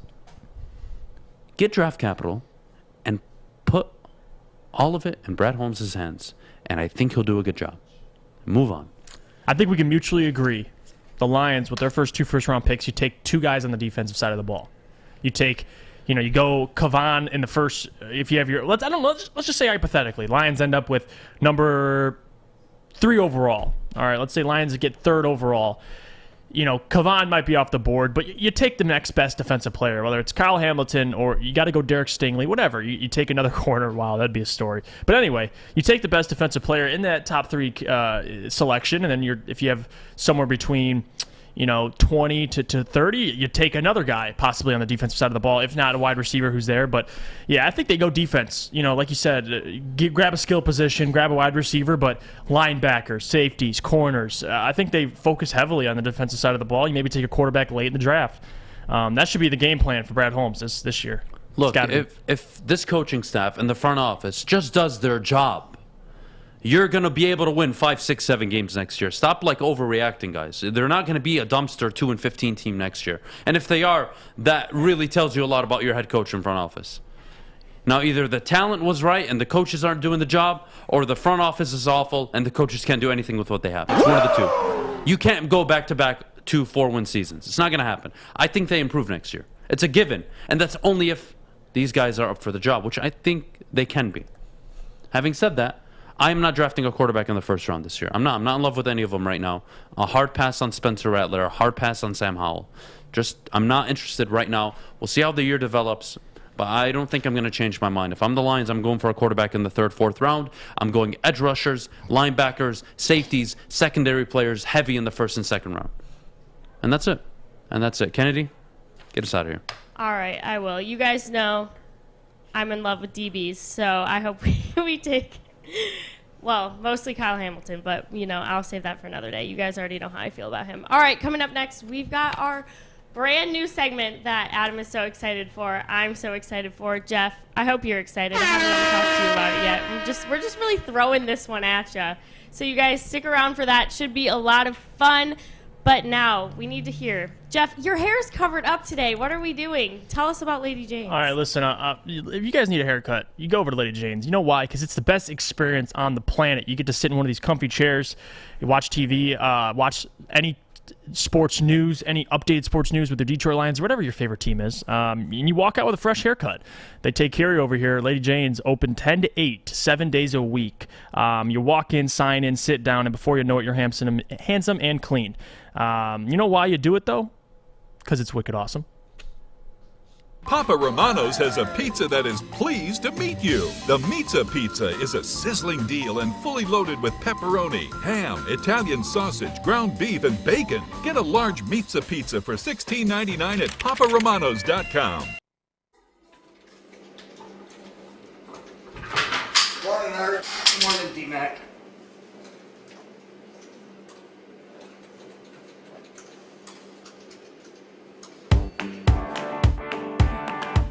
Welcome back, everyone. You're tuning into the Morning Woodward Show right here on the Woodward Sports Network. All right, so I need to introduce to you our very new segment. It's called QB-inder, and it's Tinder for quarterbacks. So what we have here is you can't even read it, can you? Yeah, you can. I got reflective. You're blind. Poster. It's very clear. I am Swipe blind. right. Okay, so this is swipe right. So if we like the quarterback, we're going to swipe right on him. You guys know how Tinder works. We've got to swipe left. If we don't like him, get him out of here. We're swiping left on him.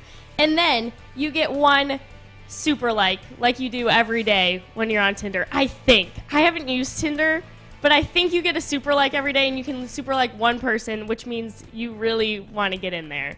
So if we super like one of these quarterbacks, Urban Meyer, I found your sign, bro. we trust that this quarterback will get us to a Super Bowl. We want to just center our franchise around this quarterback. All right. Let's do it. Let's do it, you guys. Okay, we're going to start with the Steelers. You guys, Big Ben. Oh, my God. I'm swiping a hard left. I'm reporting the user on Tinder that is the Pittsburgh Steelers and Ben Roethlisberger. Yeah. I'm not interested. I'm swiping left. This is probably the most. Can we make this any more red? I'm reporting him for being. I'm not interested in Big Ben. He's a bum.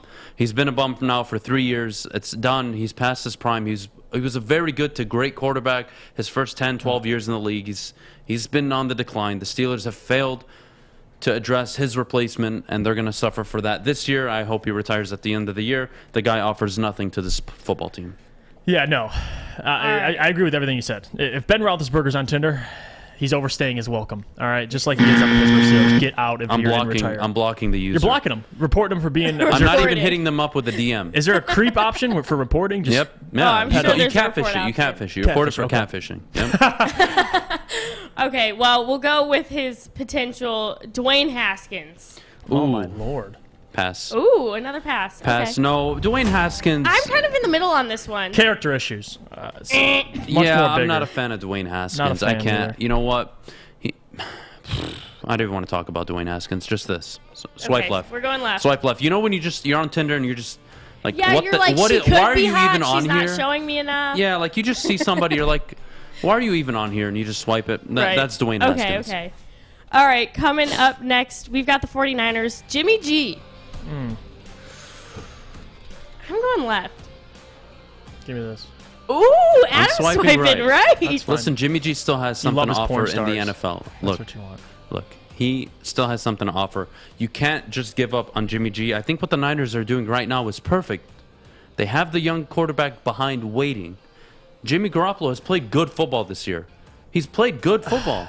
You can't say, compared to 2-2, and statistically, he hasn't really played good he's football. limited his turnovers. He played a very good game against the Packers, led them down for a touchdown. Aaron Rodgers led them back down the field for a field goal. He got hurt in the first half against Seattle. He didn't play the second half, so a little unfair to judge him. I'm swiping right for the next 2 to 3 years. If I needed a quarterback and he was one of the few available, I don't mind having Jimmy Garoppolo. I think he's a good quarterback. So I you think would he's take average. Jimmy G. What's your comparison, Jimmy G or Jared Goff? I'm taking. Far is Jimmy above him? Oh, I think it's very close. I think they're the same type of quarterback. I think they're very similar, but I gotta say I trust Jimmy G's confidence more than I trust Jared Goff right now. And Jared Goff's got small hands. We've seen how he's already played for the Detroit Lions. I would prefer, if on my football team, I'm taking I'm taking Jimmy Garoppolo. Can take him over Jared Goff, but he's not like significantly better. It's just I think he's a little better than Jared Goff. So I'll take Jimmy Garoppolo. Okay. Then we have to move on to Trey Lance. First swipe right. I think we're all swiping right. This guy's the future of the team. So far, inaccurate with the football. That's kind of concerning. But you can develop accuracy. Yeah. You can develop touch. It's something you can work on in the offseason. He's young. We'll see how he does against Arizona this week. I like Trey Lance. And again, you haven't seen enough of him, right? So we're all still like in that lovey-dovey phase. Like, wow, we haven't seen him throw a disaster game like a Zach Wilson, like a Trevor Lawrence, like a Justin Fields has so far. So you kind of still have good thoughts in your head about him. I think it's too early to swipe left on him, so I'm going to stick with swiping right on Trey Lance. I still think there's something there. Yeah, he's incredibly raw still, and you see him, like, his ability to air the football out. Like, my God, I think his first start in the NFL, he threw like an 80-yard touchdown. 84, yeah, my first Lord, pass. man. The potential's there, so I love him. I almost super liked him, but you know what? I'll swipe right. I thought about it too, but I was like, I don't know. I love Trey Lance, man. I'm kind of debating on this one too to pull out the super like. We're moving on to the Bears. Ooh. Justin Fields. Are we all swiping right? We're all you got swiping it. Fair right. enough. Again, we're all still young. I'm the best there is. You saw he can make the sideline throws. He can make the deep throws. He proved it against the Lions. He can hit the open guy. He can throw the sideline, back shoulder. He can make the throws. Now, whether or not he can adjust to the game, be able to make adjustments at the line of scrimmage, develop into a quarterback, a true quarterback, we'll have to wait and see. You're not going to figure that out with year one, but you'll figure it out by Thanksgiving of next year. So that's the timetable for Justin Fields. As of right now, he's on my good side. I'm going to swipe right for Justin Fields. Okay, the next Bears QB, Andy Dalton. Do we even have to, conversate about this? No. Bridge quarterback, bomb, goodbye. Move on. And their third string, Nick Foles. If I'm the Colts, I'm swiping right. If I'm anybody else, I'm swiping left. Okay, that's right. So I had a Colts left and up. everybody else. Swiping left. All right, moving to the Dolphins, they've got Tua. Yeah, you know what? Really? It's too. It's hard for me to rule him out. I hate this argument. He's always hurt. We haven't seen him yet. He's 9-4. Well, he's always hurt.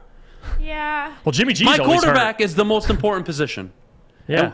And again, yes, to use the Jimmy G comparison, but Jimmy G is he's proved he can play a substantial, at least a few seasons. We've gotten something out of him.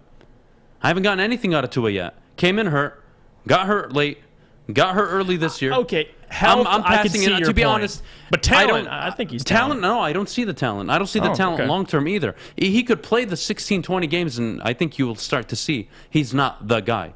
I'm not a fan of Tua. I don't believe in him. I think if the team's around him and he's healthy, I think he can win games. He can win games. So could Tim Tebow. Hey, Tim Tebow won you football games. Compare Tua and Tim Tebow. That's a horrible comparison. I'm comparing you based on your argument. You said that he wins games. You can't use that argument across the board. Tua won multiple games last season where he was benched in the fourth quarter and Ryan Fitzpatrick came on and won them the game, but he got the credit because he was wasn't even supposed to play his rookie year, and then he got thrown in there for Ryan Fitzpatrick. Dude, he's playing on a very good Miami Dolphins football team that has a very good defense. They just lost 35-0 to the Bills. They lost their quarterback, and Jacoby Brissett's so their their quarterback defense, right now. their defense is nice, man. Well, it's hard to have a good 35-0. defense when you're on the field 10, 12, 14 times a game, and your offense is 3-0 every single time. No, their defense has looked bad, man. I know. They've looked bad. I know. Yeah, don't give credit to Miami. It's fair. It's cool. Not this year. Moving on to the Washington football team. Are they changing their name or are they keeping that now? I'm not sure yet. Nobody knows yet. I like it. I think they should keep it. All right, Taylor Heineke. I'm in the middle on this one. I'm in love with Taylor Heineke. Of course you are. But you hate if I'm Washington, I kind of want to get one more season of him. I want to see it. I do. I'm curious. I'm curious what Taylor Heineke could be. I don't know yet. Could be an average quarterback. Could be a career-long backup. Yeah. I mean, I guess his floor is career-long backup at least. But can he be a good quarterback, an average quarterback? Can I build a super team around him and he becomes a game manager? I don't know yet. I would give him another year. I would give him a shot for the next year, this season and next year, up until Thanksgiving. I would like to see what Taylor Heineke can give me. Now, if he just falls off the rails this year, well, you draft a quarterback. But right now, I want to see what he has. I want to see it. He showed it against Tampa Bay in the playoffs, and he's shown it That was year. like the game of his that was a good you game. would think that was like, oh wow, he's never gonna have a game like that, but he's had multiple games like that. They just came back and beat Atlanta. Like, I just again, it's Atlanta. Well, he brought them back. He has more wins than Jared Goff right now. So let's not use the it's Atlanta. Look, he's on a. Okay, I am curious enough. I am curious enough to give Taylor Heineke the remainder of the year and like, hey man, what do you give me? We're 2-2. The division is still up for grabs. We have a really good defense. Antonio Gibson, Terry McLaurin. We have good weapons. Can you win us football games? And if he can, great. I like it. I say give him the year and see how he does. And if you don't like it, you move on. Nothing to lose. Nothing to lose. All right. Then we have Ryan Fitzpatrick. Oh, man. Backup university. I love Ryan. Though. He's good for week 1 of a fantasy season. That's it. Yeah. Then you bench him for the rest of the year. If you need one game a season, you're fine. You get Ryan in there. That's fine. All right, moving on to the Vikings. Maybe one of the most meh quarterbacks, Kirk Cousins. Is it really meh? I think he's meh. This is tough. If I'm Minnesota, are we swiping right saying what? Like, what does swiping right mean? Like you're willing to go forward with him this year and the following year with his current team? No. I'm sorry. Well, if I'm Minnesota, what do I have? Kellen Mond on the bench? And Kirk Cousins is playing some of the best football of his life right now. See, it's tough. And I am one of the few people, well, not few, I think many people that criticize Kirk Cousins. Yes. Like, I don't like him at all. I wouldn't have drafted him. I wouldn't make him my franchise quarterback. But if I'm Minnesota, Kellen Mond's on the bench.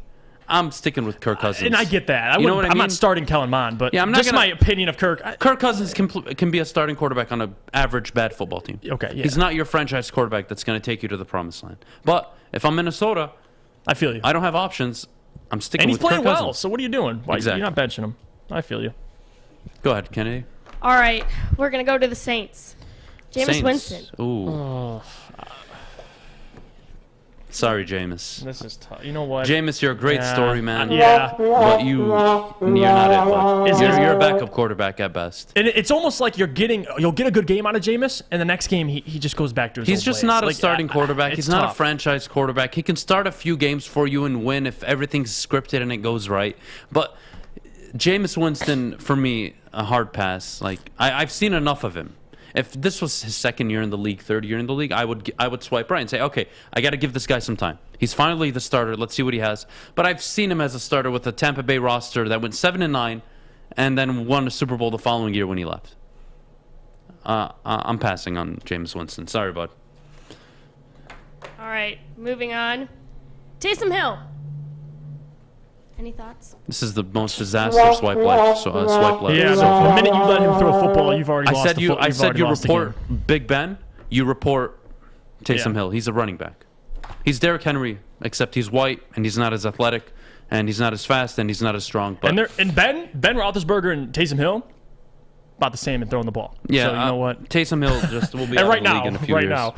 So, yeah, I don't like Taysom Hill. And this one is for me solely based on looks. Ian Book. Get out of here with that I Notre love Dame you, crap. Ian Book. Go Irish. Ian Book. All right. And what are you guys thinking the Titans with Tannehill? Oh, man. I mean... Left? This is just me. Time to move on from Tannehill. Yeah, I like You know what you have. He's Baker Mayfield. He's Tua Tagovailoa. You can win with a good team around him, but he's not a franchise quarterback. Right. He's not gonna carry your team. He's not gonna win you games that you don't expect to win. And you can't win Super Bowls and divisions and playoff games by doing that. And you found it out this year with the amount of talent they have, not on defense, but just on offense. Forget they it. can't put it together. They can't put it together. Again, he's limited. Everything needs to go right for you to win with Ryan Tannehill. I'm swiping left. He's not a guy I would move forward with. Okay, and I think I know our answer to this one, but from the Colts, Carson Wentz. No. Swipe left. Carson, those days are over. Those days are over. Although he had a good game against Miami, I've got to say, Carson, you're 1-7 in He's your an last average quarterback. Eight starts. Pretty good quarterback. Well, I mean, he was pretty good in the beginning. Years ago, injuries, of course, injuries have derailed I'm saying him completely. Right now, yeah, you got to pass on him. I got to answer something in the chat if you guys don't mind. Adam, Please. do the Lions pick up Jalen Smith? He was released by the Cowboys. No. not because I don't think they should. The Chargers are going to get him. Brandon Staley is licking his chops right now, and he's already called Jalen Smith, I guarantee, and said, hey, man, why don't you come join our defense? We're already a top 10 defense. You'll make us a top 5 defense. I believe in you. I can get the most out of you. He's going to Los Angeles. He's not going to Detroit. Why would he go to Detroit? He's already making money this year. He's going to go for a contender on a 1-year deal. Yep. And then get re-upped and sign significant money in the offseason. He's going to a contender. That's why I didn't really pay too much attention to it, even though I want Jalen Smith. Obviously, he's a great football player, but I agree with you. Chargers is a good pick. Anywhere else. He's going to a good football team. He's not going to Lions. Bottom lines. Yep. Next. All right. That's it. That's the end of our segment, What? you guys. I know. We'll have to do it again with like running backs or That was something. fun. Are you All sure? right. Yeah. Who did I miss? Dang it. I could have sworn we had the Lions in here, didn't we? No. All right. You made the list. Oh, well. I did. I did. You know who our swipe would be. I if we mean, did we can Jared do Goff. it really fast. Jared Goff. Yeah, okay, then we're good. Yeah, then we have no beef here. I was Jared. double checking.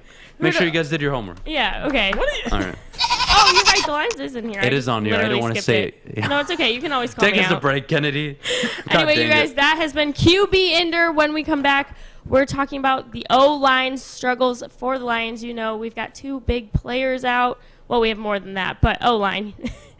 But anyway, we will talk about that when we come back. But now we need to hear about our friends over at Underdog Fantasy. All right, people, let's talk about Underdog Fantasy. The NFL season is underway, but you can still draft a new fantasy team every single week on Underdog Fantasy to win an abundance of cash prizes. Through their slick mobile app and user-friendly site, you can join a league and draft a team within minutes. Plus, the folks at Underdog are going to help you get started with a free $10 when you sign up and make your first deposit using promo code WSN. Download their app today on the Google Play Store or the Apple Store. And again, they'll match your first deposit. They'll give you $10 on your first deposit. That's Underdog Fantasy. Give them a shout and use code WSN when you sign up. Tony is a third-generation logger that has a simple, practical approach to life and work. That's why his Coast DX342 knife is perfect for him. The stainless steel blade is rust-resistant and made for all-weather use. And the double roll-lock safety ensures that it will never inadvertently close when he doesn't want it to. That's why Coast is trusted tough.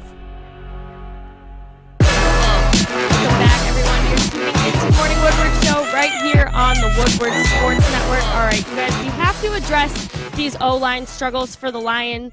Taylor Decker and Frank Ragnow are expected to be out against the Vikings this week, which sounds like a mess to me. I mean, Decker's been out, but without Frank, this is going to be brutal. Jeff, give me your thoughts on this. How is our O-line going to perform without these two? Well, more importantly, it affects 2 areas of our team. It affects Jared Goff, because if you look at the statistics of Jared Goff when he's not pressured, and that's, any other quarterback in the league, but specifically Jared Goff over the course of his career, when he doesn't have pressure on him and he's in that pocket clean and just not being touched, he's extremely accurate. Not only that, but his completion percentage goes up significantly. So that's going to be affected. Also, what's going to be affected is the run game, because you have Jamal Williams, Deandre Swift, who was running behind, in my opinion, a top 10 offensive line if Taylor Decker played. Hasn't played a game this season. Frank Ragnow's out.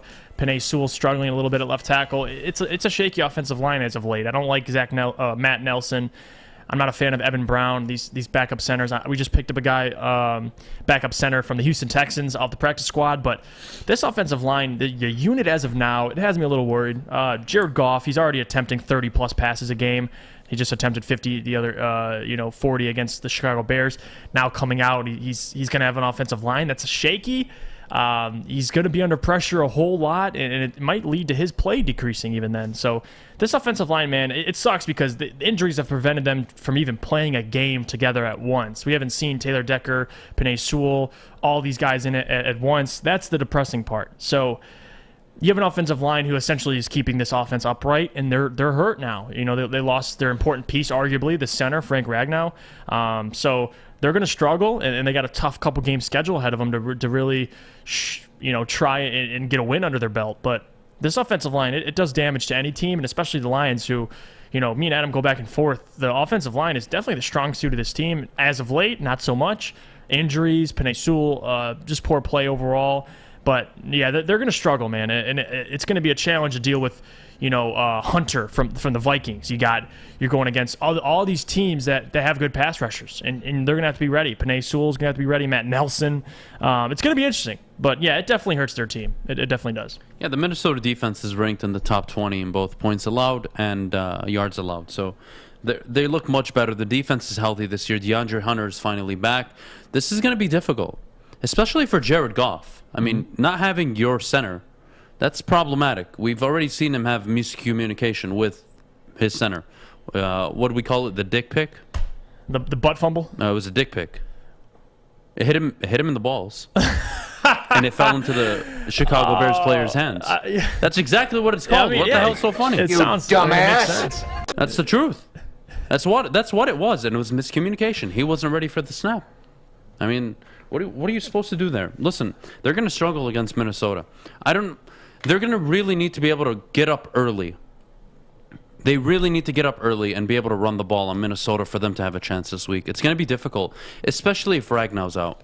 If Ragnow's not playing, you don't expect Decker to come back yet. I mean, you're going to need Penei Sewell to play a lot better on the left side.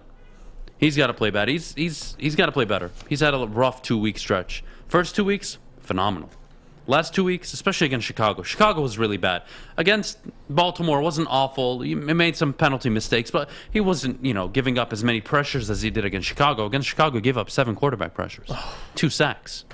I mean, that's a really bad day at the office for any offensive lineman, especially a rookie. So he's got to improve this week. Hopefully he does.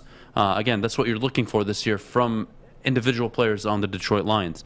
Are they improving over the course of the season? If they are, then good. Like, I have that piece to move forward with in the future when I do assemble a good enough roster. But for now, oh man, hopefully Ragnow's not out long for tongue twister. Not out for too long.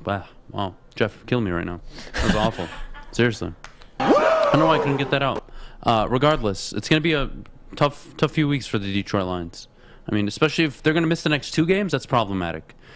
I mean, you think Minnesota is going to present problems? Cincinnati can get to the quarterback. I mean, now it may not show up in the stat column, but they're up there in quarterback pressures. They're around, the middle of the pack right now in quarterback pressures. They can create pressure, and Jared Goff's passer rating without pressure this year is above 110, and when he does have pressure, it's sub 55. So there's your key to beating the Detroit Lions. Get Jared Goff under pressure. Bad things will happen, and good things in your fortune. Yeah, that's it right there. It's going to affect Jared Goff the most. We agree there. Jamal Williams, he'll run his tail off no matter what. But Jared Goff's the ultimate. It's really the ultimate result of not having an offensive line or an injured offensive line. Jared Goff's going to be the butt end of it. And, if he's going to keep on attempting 30-plus passes a game, obviously, because the Lions are going to be down a lot of these games. So they might abandon the run. They're going to have to go to Jared. And hopefully, without this offensive line, he can keep this team afloating. That's what really matters. Well, let's shift a little bit because you have options this year, right? It's a rebuild. You're just trying to see what you got out of players. But a lot of people have been talking about potentially trading some of the core pieces here in Detroit for draft capital. Let's say a TJ Hawkinson, a Frank Ragnow, let's say even a DeAndre Swift. It's horrible, yeah.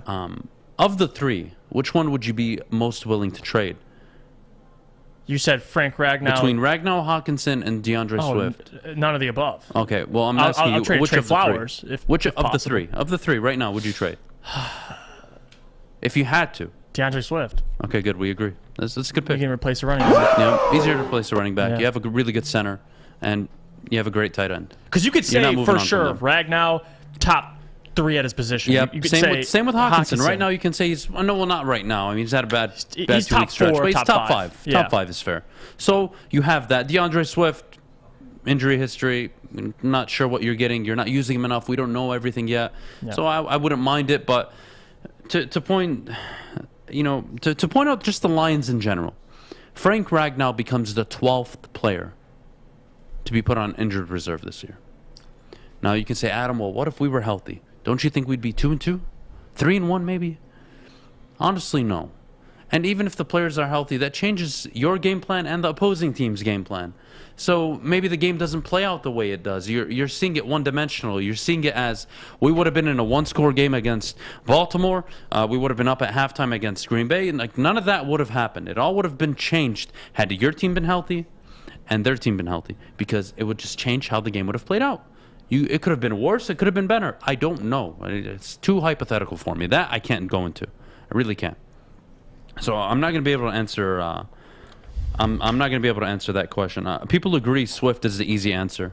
You get rid of Swift. You can trade him, get maybe a second if you're lucky, probably a third and a fourth, third and a sixth. I'm not sure what you garner for Deandre Swift right now in the market, but regardless, if you had to trade one of the three, I'm much more comfortable trading Deandre Swift. I keep my Pro Bowler center. I keep my Pro Bowl tight end, and I acquire more draft capital. I can address the defensive side of the ball. I have Jamal Williams, and I maybe get more out of Justin Jefferson. It's not a bad idea. It's not a bad idea. Jeff, before we go, we got to talk about one more thing when it comes to the Detroit Lions. Outside of their offensive struggles, in the secondary, they're hurt. They're hurting bad. They just lost Aquara now, who is, let's be honest, probably your best edge rusher right now. Definitely. He's getting to the quarterback the most of what you have. Majority, yeah.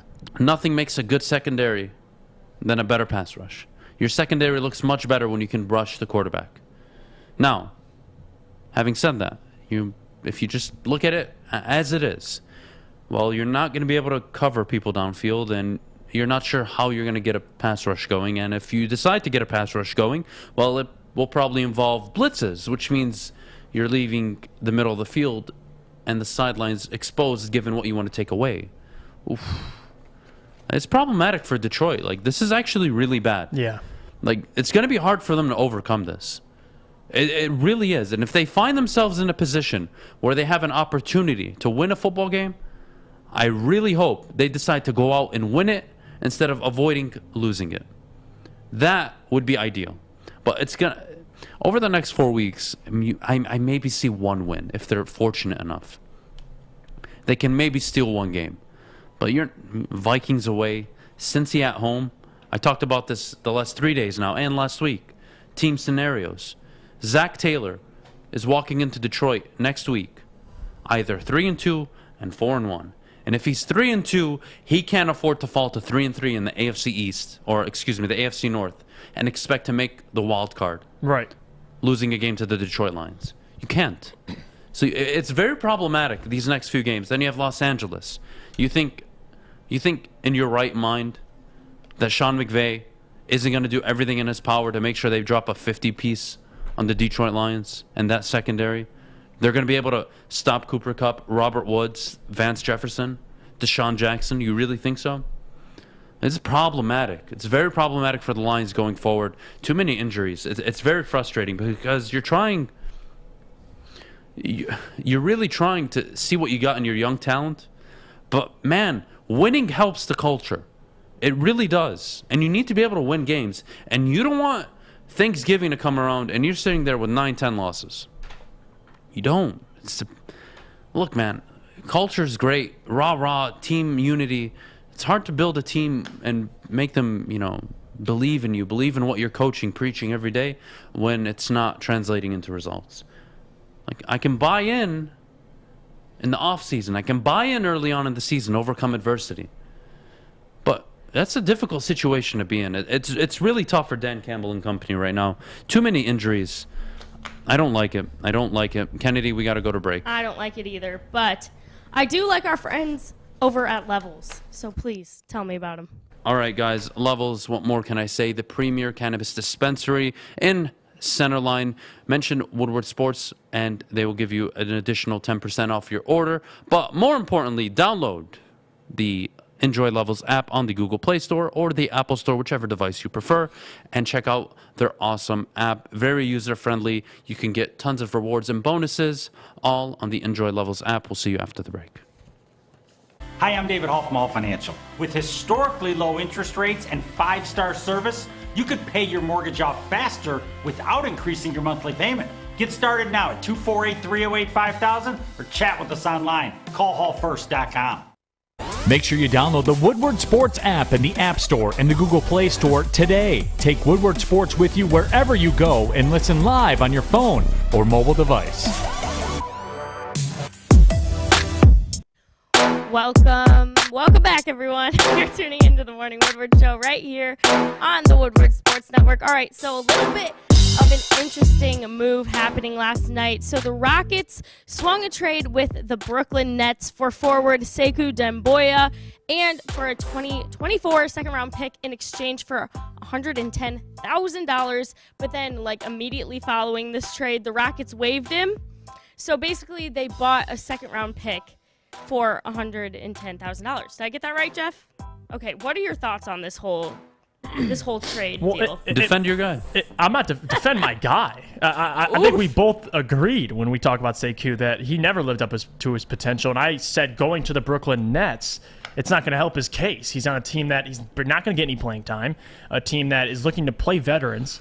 And, excuse me, now he gets traded to the Houston Rockets, was probably his best bet to try and succeed in any situation, and they cut him. So clearly they don't want him either. So it speaks to what other people view Sekou as. It's sad. I mean, he's 20 years old. He doesn't have a team. He's probably going to sign with the team, a team that is going to allow him time to grow into whatever he can grow into. But the 2 seasons we had Sekou, there was an improvement. In the 15 to 20 minutes he was playing, we just didn't see anything. And we selected him 15th overall to measure his skill set. When we drafted him, a guy who's 6'9", ability to hit shots, dominate on the inside. He looked like a pretty complete prospect, or at least a really raw one who could develop into a complete one. He was the youngest player in the draft, but looking back on it now, he's 20 years old. He's not the youngest player anymore, so it's tough to have an argument for him. You can't just keep saying he's young. He's going to be 21 this year, his 3rd NBA season. So you know what? It speaks to the skill set of Sekou, and hey, that's what happens. This is the NBA. This is a grown man league. If you can't get it together, you won't have a team. So it does not surprise me. When he went to the Brooklyn Nets, Adam, I think we definitely talked about this when he was traded. The 4 second-round picks for Sekou, or to trade him away and to go to Brooklyn for Brooklyn to get rid of him, it doesn't make any sense. But on Brooklyn's part, but on the Pistons' part, big W. Troy Weaver made magic happen again. We got assets out of it. And you can't be mad at the Pistons side of it. Pistons side was great. Yeah, it was great. Regarding Sekou, that's a problem. That's a problem. Dwayne Casey is Mr. Player Development Coach. And you couldn't get your act together under him and Troy Weaver? Right. Traded to Brooklyn, traded to Houston. I don't blame Houston for cutting the kid. I need Kevin Porter Jr. and my rookie Jalen Green to get the ball. Sorry, that made sense to me. I didn't overreact to him getting cut. Kind of harsh, but you know what, bud? You got to put your head down, go to the G League for a year, and prove yourself. That's your only chance in the NBA. You're not going to walk on the court to any team right now. No team is willing to put you on the basketball court until you prove you can go an entire offseason dedicated your life to the game of basketball. And until you do that, no one will be interested in you. Yep. Sekou's a bust. Troy Weaver's moved on from all the busts. Killian Hayes, I believe, is the longest tenured player on the Detroit Pistons. That says everything about what Troy Weaver and Dwayne Casey think of not only Sekou Doumbouya, but the players before him. It's that simple. Now, in the NBA, you typically see a star player develop by year 5, year 6, year 7. They really enter their own. Like the Giannis argument. Giannis, Steph. You start to see that. It's normal in the NBA. There's the anomalies, the LeBrons, the KDs, the Luka Doncic. They walk in, they just dominate the league. It's like, well, how are they just doing this? How? But, do you have that in Cade? We don't know yet. But Sekou only fits the route of a Giannis. Raw, young, talented, doesn't have game, develops it with hard work over 6-7 years, becomes one of the most dominant players in basketball, wins a championship. That's probably what the intention was with Sekou, except he lacks the humility. He lacks the humbleness. He lacks the discipline. Maybe the maturity. Lacks the work ethic, the maturity. He lacks everything you need to hold yourself accountable in the offseason to become a great player. He'll never be a great player. He may not even achieve being a bench player. It's a total bust. Pistons were right to move on from him, and I really can't say more about him outside of negative things. He offers me nothing. Yeah. As a GM and a head coach, why would I want this kid? I have a situation in Detroit. 2 of my colleagues in Detroit gave up on you, straight up. And I'm going to call them. And I'm going to say, Troy, why is Sekou in the market? He's going to tell me, well, Adam, kid doesn't work hard in the offseason, inconsistent in practice. One day he's great, one day he's bad. Never shows up on time. Doesn't understand the game of basketball. Is not studying enough. It's not developing enough as a human. He's not dedicated to this game. Boy, wow. That escalated quickly. Hang on. Sekou Ndoye, his agent, calls me. Hey, Adam, listen, Sekou's on the market. We really think Miami's a great fit. Bye. No one's going to touch the kid. No. He's got to go to the G League, play a year if he's lucky, dominate, show what he's capable of, and maybe earn a bench role. And then from there, try and get his way back into a starting lineup, which I don't think he ever will. And I got to give Maz some credit because I laughed my butt off. Last night on Twitter, I posted Sekou on the move again because it's not surprising, obviously. But then Maz always, you're just there to remind me, as the veteran Maz is of all sports. He said, France is next. France is next for Sekou. And you know what, Maz? You might not be completely wrong. He might go to France next. He might just want to go back and play in the France Professional League, develop a little bit. But I do believe there's a team out there who will take a flyer. It just surprises me that Brooklyn Nets wouldn't even keep him on the roster after paying the price for him and now trading him away for essentially a bag of chips. So it doesn't make any sense. But you know what? Maybe there's an organization, like I don't know, the like a Warriors type of stature where they have a lot of veterans and they're going to bring in the Sekou just to be, their 9th, 10th man to just kind of be around that group. But I would not be surprised if no team reaches out and he ends up signing in somewhere in Europe. You don't know with Sekou, but wish the best of luck. Wasn't mature enough. To end the show, we got action tonight. The Detroit Red Wings and the Columbus Blue Jackets. I can't keep my eyes off of Lucas Raymond. No. Oh, my goodness. So happy he's here playing. Oh, my goodness. So happy. Like, in the NHL, you're a Connor McDavid, a Jack Eichel away, as Alex Ovechkin, Sidney Crosby. You just get that guy. And, you may not win right away, and we've seen that happen with Connor McDavid. But, my goodness, is it fun to watch the regular season. So, if you have that guy, which I hope the Red Wings do have, my goodness, Steve Yzerman is going to build a serious contending team. Mm-hmm. I mean, you saw he took Kucherov in the 2nd round. I mean, that alone, just he can use that on his resume for the rest of his career, and he'll get a job anywhere. Mm-hmm. Look at Tampa Bay, how they're benefiting. I really am in love with not only the project Yzerman has undertaken, but the progress it's shown. And I really think this year, whether or not they win the games, I think you're going to see a lot of young players develop. You're going to see nights where the defensive, the D-line looks really good, all 3 of them. And ideally, it works out in a few years. I'm excited for the Wings. Kennedy, get us out of here. All right, you guys know I have to tell you about Friday Night Clash. Every Friday we broadcast one of the best games right here in Metro Detroit on Facebook, YouTube, and Twitter at 9 p.m. You guys, get us out of here. All right, Kennedy, God bless you. That's frustrating. Thank you guys so much for joining us on the Morning Woodward Show today. I hope you like the background. Please leave us your thoughts on the comments. D-Mac is somewhere up there. To the left of Jeff? Yeah. Right of Jeff? Yeah, you can point to him, Jeff. Megatron obviously up there, Hall of Famer just under him. Tom Brady, number 10. You can see in the Michigan jersey. Maz, that one's for you. Thank you so much for joining us this morning. We'll see you tomorrow, Thursday Night Football action, and we'll recap the Wings game. Lots of stuff to talk about tomorrow. Excited. Thanks for joining us, and have a great Wednesday. I mean, I wake up in the morning, I piss excellence.